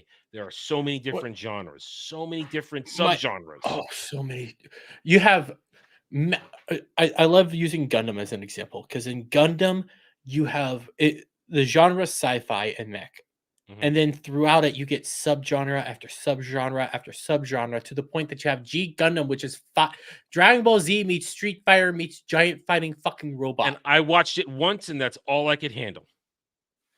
And I only finished it because I was one of them thought of, well, I've gone this far, might as well finish it. I can also say it does not have a good ending, but that is also not an anime for anime Odyssey at all. Hey, listen, what's her name does get her tits out at the end though, so yeah, that's nice, but it's also part of that whole era. They didn't know how to end anything. Yeah, but they are. They're coming out with a prequel series because there is a sequel series and there's a prequel series. Actually, there's 2 sequel series and there's a prequel series, and I am looking forward to that. They didn't confirm that was a prequel series. It was a hint. When they were mentioning Master Asia. And all I know is that I'm waiting for the digital release of Gundam Seed Eternal, and I'm very excited for that because that's going to complete that particular story. I've been waiting patiently. I think it's almost time. I haven't checked recently, but let's go back to the idea of this article for a moment. Why would Spy X Family make a great live action? Why would because it's the great live action current thing? That's their reasoning. You want to know one of the other reasons they're probably putting it on there? Well, let's read it. Let's read it. Let's see. Not just. Let's read it, and then I'll give you my final thoughts on this. Yeah. All right. Though technically considered a shonen series, the mass appeal, there it is. The mass appeal of Spy Family extends beyond creative battles or fantasy world building. The anime centers on the Forger family, helmed by Yor, an assassin. Oh, I thought. Oh, Yor is okay. I thought dude. I thought Lloyd was in charge. I think Lloyd's the guy in charge. And what? Maybe this are they just saying this because of feminism bullshit? Maybe that just wants to. I mean, can we get a chat check on that? If you guys can confirm that or not, this might just be why we always call these assholes fake fans. Super Spy from a neighboring these two people come together, create a family out of necessity for deep cover. Between them is the adopted orphan girl Anya, a telepath and the only one who knows both secrets. A genius promise in its own right. Spy Families. I got to zoom in more. I can't read it on that screen. Hang on a second. There we go. Spy Families' explosion popularity lies in its execution. With a healthy amount of trademark shonen action, Spy Family is more concerned with the adorable dynamic of the Forger's found family, questioning whether Lloyd can form a genuine bond with his facade of a wife and a child, despite initially only seeing them as a means to an end. The intersection of domesticity and Cold War era espionage makes for a stylish story capable of intriguing viewers from many different angles, meaning and respectful, goddamn fucking idiots. A respectful adaptation could garner some explosive popularity, not even needing excessive CGI creations. Spy Family might be Hollywood's best shot of overtaking the MCU anime. Remember, all of these things were listed to be overtaking the MCU. That was the whole purpose of this article. I forgot. We forgot. Sorry, we buried the byline here. Sorry, guys. They're talking about what can they do to replace the MCU with anime. You get one good one, and it doesn't work that way. This is such a niche fucking area. But okay, when they read that, they contradicted themselves in both these paragraphs. Mm-hmm. It's led by Yor, but it focuses on Lloyd trying to see if he can form a genuine connection. Doesn't that mean that he's kind of like the main character? But it's led by Yor. I don't know. All I know is that they didn't make a case here at all. No, for why this works as live action. You know, or they did. They did tell us. Normie nip. Yeah, mass appeal. Because that's all they did. Take a look at each and every single one of these animes. They did One Piece, massive. Everybody loves it. The manga, I mean, the anime side, certain people love the anime, the live action.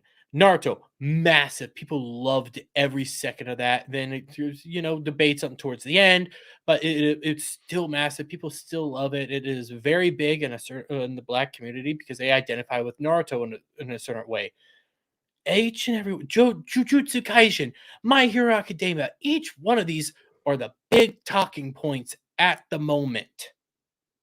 At the moment. Mm-hmm. A lot the three legitimate ones that I would say, you know what, put them on the fucking list. Full Metal Alchemist, Naruto, One Piece. The reason they should be on the list is they have stood the test of time. They are legitimately beloved eras of anime. Even if they have like back and forth discussions on is this good, is this right, what's going on here, they've stood that test.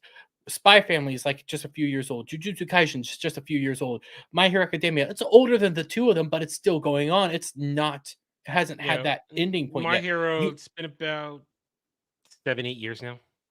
Yeah, you don't want to. You do not like One Piece is something completely entirely One different. Piece, That's a beast of its own. One Piece has been going on since the late 90s. It's like 98, 99 is when it started. And 09. and We're going on Vinzinger, 30 years. We're going on 30 years of One Piece. Vinzinger, most of Westerners don't realize anime is not a genre. They do not realize that. When you go to Netflix, you type, they have anime under genre. It's not a That's genre. why It's completely different. they go, oh, cartoons. Yeah. But everything they have here is current day shit. And I don't mean to call it shit. I'm meaning like this is current day thing, thing of the moment. Yeah. That easily tomorrow a set of episodes can come out and everybody would hate it. Mm-hmm. Attack on Titan is a perfect example. Attack on Titan is such a split discussion. People say it's beloved by everybody. It is not. It is back and forth. People like us who were there with the manga, we knew it was coming. And the people who were into it from the anime, they got a doctored version. They got a doctored version because they were cowards and knew, and by they I mean the people behind it, knew that they would get the same reaction if they stuck to the manga. And I'm also gonna say this: I'm getting really fucking tired of people coming out here and saying current mainstream anime is 10 out of 10. Current mainstream anime is 10 out of 10. The best part about that is they're only sending us over here the stuff that was super successful over there because they know it's gonna work. Yeah. So when you start taking that into account, you have to judge them on different gradients. Listen, not all these things are 10 out of 10, folks. I love Full Metal Alchemist Brotherhood. It is one of my most favorite things in the world. I haven't actually watched it. I usually do it biannually. I haven't gotten around to it. I've missed it last year. I didn't get to watch it last year. I didn't get around to it. I need to watch it again. But it's not 10 out of 10. I'd say it's close, but it's as close as I can get. It's like for me 9.7, 9.8. Yeah, there are problems in it, and it's not because it's problems because I criticize points in the story which I think this should happen or that should happen better. But it's not perfect, but it is one of the greatest anime I've ever seen. My favorite manga in all of existence is freaking Berserk. I have not had a good Berserk anime. The closest thing I've like a full Berserk anime. Closest thing I've gotten is the 90s version, which only covers the Golden Age arc, and then the Golden Age trilogy, which is the same arc, just consolidated. They've redone it like 3 times. And they've done Golden Age twice, and then they did it. They started doing it with the rest of the thing, and they did it in that CGI garbage that looked hideous, and people hated it. And the point is though, Berserk's not done for all the obvious reasons we know, and it will get done, but it could end. That final frame could be the worst thing ever, and then you'd be done with it forever if it dropped the ball. And it will be intended final frame because the information was passed on. It will end as intended, but that ending could completely fall apart for you. You don't know yet. So you can't even rate Berserk at this point because it's not done. Yeah. At least I don't believe if something's not done, you can't rate something if it isn't done. I can give you a pseudo thing. You could rate arcs. You could rate arcs, I think. I can rate arcs. I can rate parts. I could say fucking phenomenal. I can't give it a full score because I don't know. Yeah. Legitimately, all this stuff can easily fall apart towards the end. Oda could completely miss it in the final moment on One Piece. He could just, but I don't think he's going to. I think Oda's a very smart man. He's crafted this thing very carefully, recently taking time to take a look at it and make sure it's still going the way he wants it to go. But he could botch it. He could botch it, and it would ruin it. And that's it. We're done. We're done. We mentioned it here. Naruto. Both me and you disagree on when they jumped the shark, but it's still we both agree they jumped the shark. Yeah. I think it's that final fucking fight with the fucking buttons, whatever that creature was, the person that brought the tail beast, that whole fucking alien. Alien. Ariel and I in other streams in discussions between myself and Chad discussed the past. Tenchi Muyo, man, did that thing fall apart when the original geniuses behind it weren't involved anymore, and the one guy was left behind. He butchered it. What the endings they found, the coward ending for 20 years promised he will make a choice in the OAV. It'll be Ryoko or Ayaka. Nope. They went the full harem route. Yes, is Tenchi Muyo one of the original harem comedies? Yes, but it was harem only that he was surrounded, not that he was going to end up with all of them. Nowadays, current days, we see harem. We don't even think about who's he going to choose. I just wanted to bang all the chicks. That's the fun of it now. I'm not out for our hero protagonist to end up with one girl in the harem stuff anymore because I know they're all cowards and never going to do it. But Tenchi was supposed to choose one girl. He was not supposed to flake out and choose them all. But they went that route, so that fell apart. Now, it died a long time before that for me. But these things can happen. And these things that start off great can just end up breaking your heart. But you get completed things like Attack on Titan. It's not 10 out of 10 for my own personal reasons, but even if I did end up liking it, it still had a lot wrong with it going on. But it's the social media era, though, that we live in. People want to have their opinion mean so much that as soon as the zeitgeist tells them, the muttering, the total feeling of approval is there for something, they don't want. I don't think they want to break away from the hive mind a little bit. I love Delicious in Dungeon right now. I think it's fantastic. I'm loving every second of it. One, it can easily fall apart towards the end. They're setting up some interesting stuff for the next season. Some stuff I'm really curious where we're going to be going with this. This can all fall apart really fast. It's super simple. Then when it comes to Delicious in Dungeon, I don't want a live action because there's no way to do a live action Delicious in Dungeon because there's an overall story, but at the same time, it's partially episodic because they're killing random monsters from time to time to sustain themselves. And it's like your old style cartoons, like Dexter or whatever, where here's a 15-minute clip break. Here's a 15-minute clip. That's how the story gets done. Here's your first meal. Here's your second meal. The story's still moving forward, but that's how it goes. And I think I saw brought up in the chat earlier.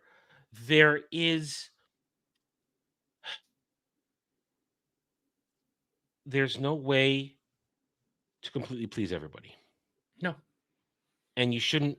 Anime isn't there to please everybody. You find the things you like and you watch it and you enjoy it. Anime is not a genre. It's not a super. Anime is the. I know. Not Nick. Gary has said like superheroes and all that. those are in a genre. You do other genres within them, different storylines. Anime is the definition of that. Anime is a style with different genres all throughout it. Yeah.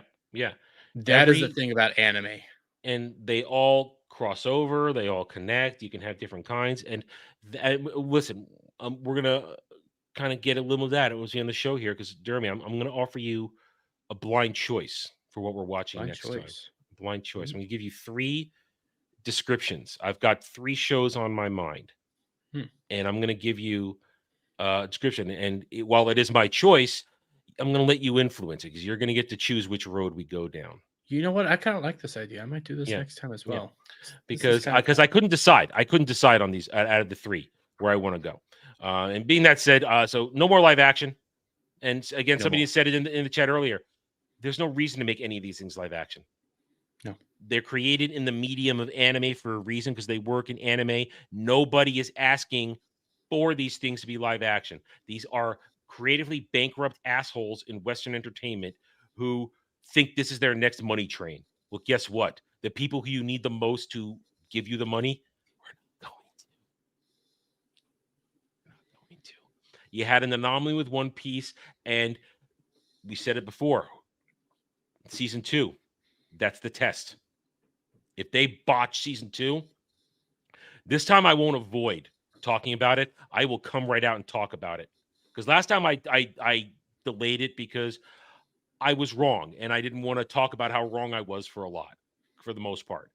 But season 2, I will be upfront. I will watch it. I'll give you my thoughts right away. I will not wait. I will tell you right away if they fuck it up.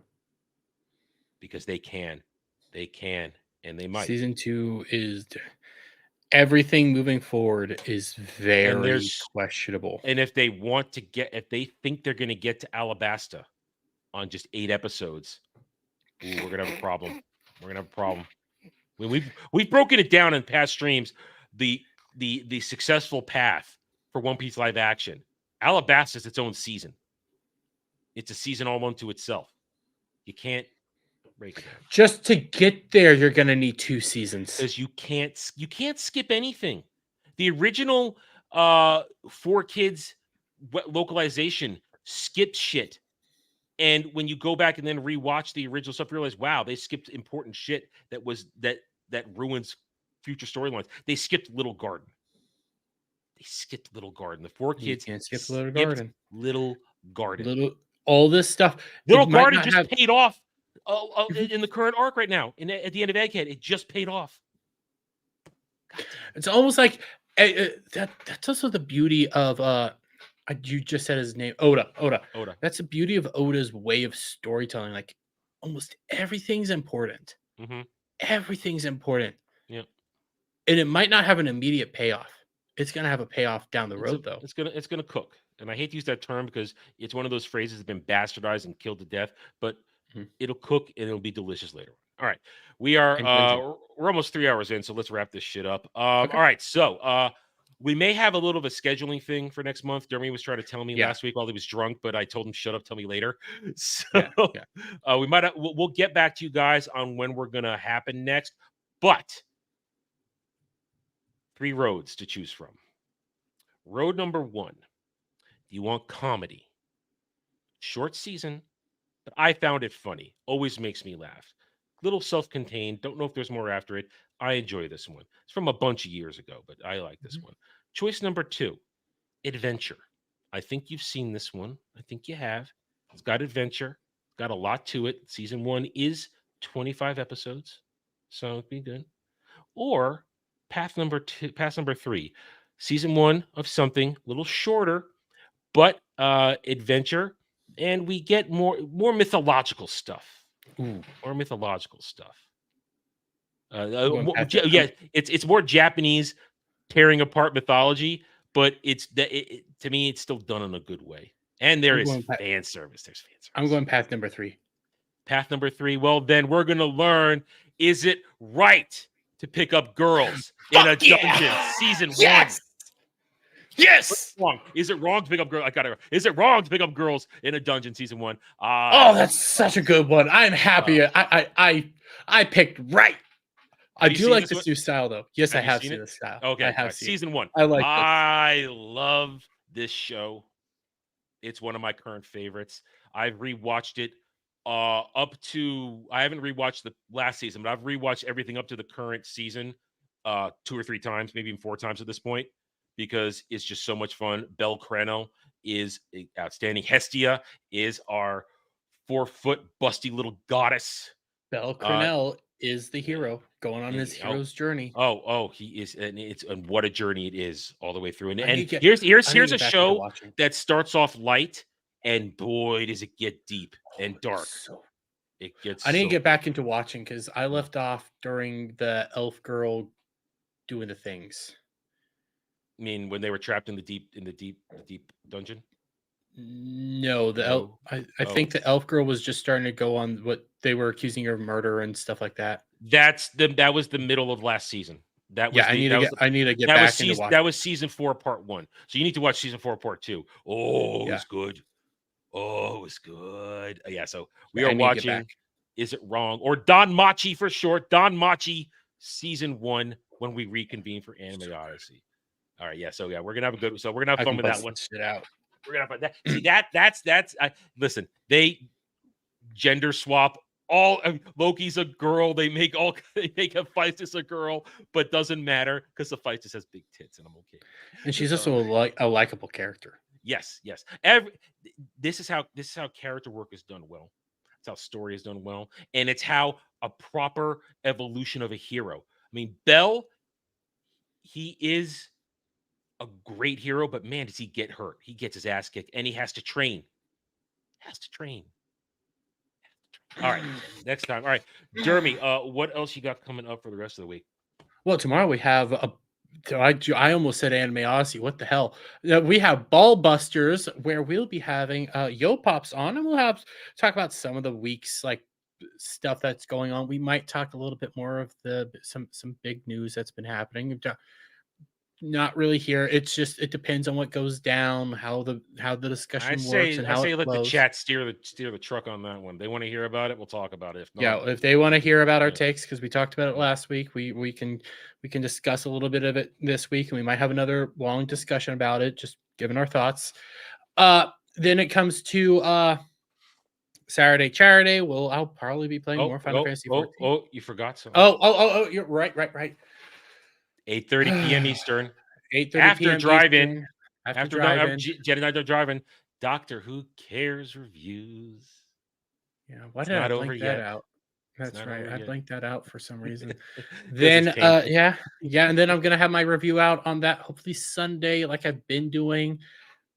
But Saturday Charity. Then after that, how many more episodes of Doctor Who do we have? Do we have 2 more and then the double?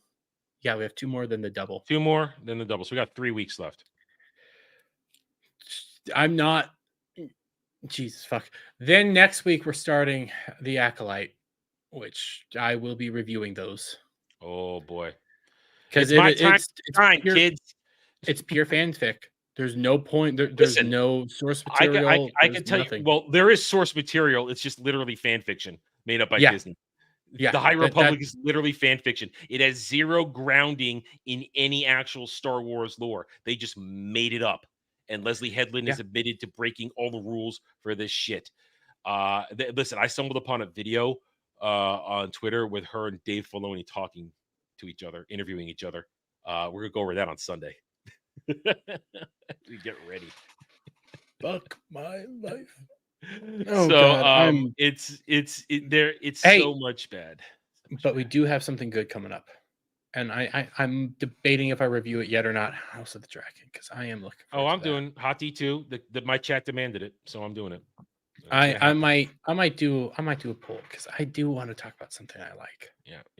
All right. So that's that. And as I mentioned, Saturday Night Drive-In, Jed and I are watching The King's Speech this week. So join in 6 p.m. East for that. Followed by Doctor Who Cares reviews. And then I'll be on Saturday as we play some more Final Fantasy 14. And then Sunday, 2 p.m. Eastern, the round table. We'll go over the week's events, getting ready for the Acolyte and all that kind of good stuff. And then Mellow Mondays, excuse me, at 10 p.m. Eastern this week because Devil is on hiatus and I can't carry the show for an hour by myself. I just can't. That show's meant to be a back and forth nerding out shit. And if it's just me, it might as well be Natural 20 where I'm angry. Other than that, yeah. And I might be showing up on Metal Mondays a little bit more often just because of this time schedule. I have a little bit more. It works better with me. Yep. So that's what we got coming up next few days, guys. So chat across both our chats. Thank you guys for watching tonight. We appreciate each and every one of you. We hope you had a good time and shows you had a good time. But hit the like button. Hit the like button. Subscribe to the channel. Help us grow. We're trying to make our way in this weird place called YouTube. We do our best, and we hope you enjoyed it. So until next time, guys, take it easy. Have a good night or day wherever you may be.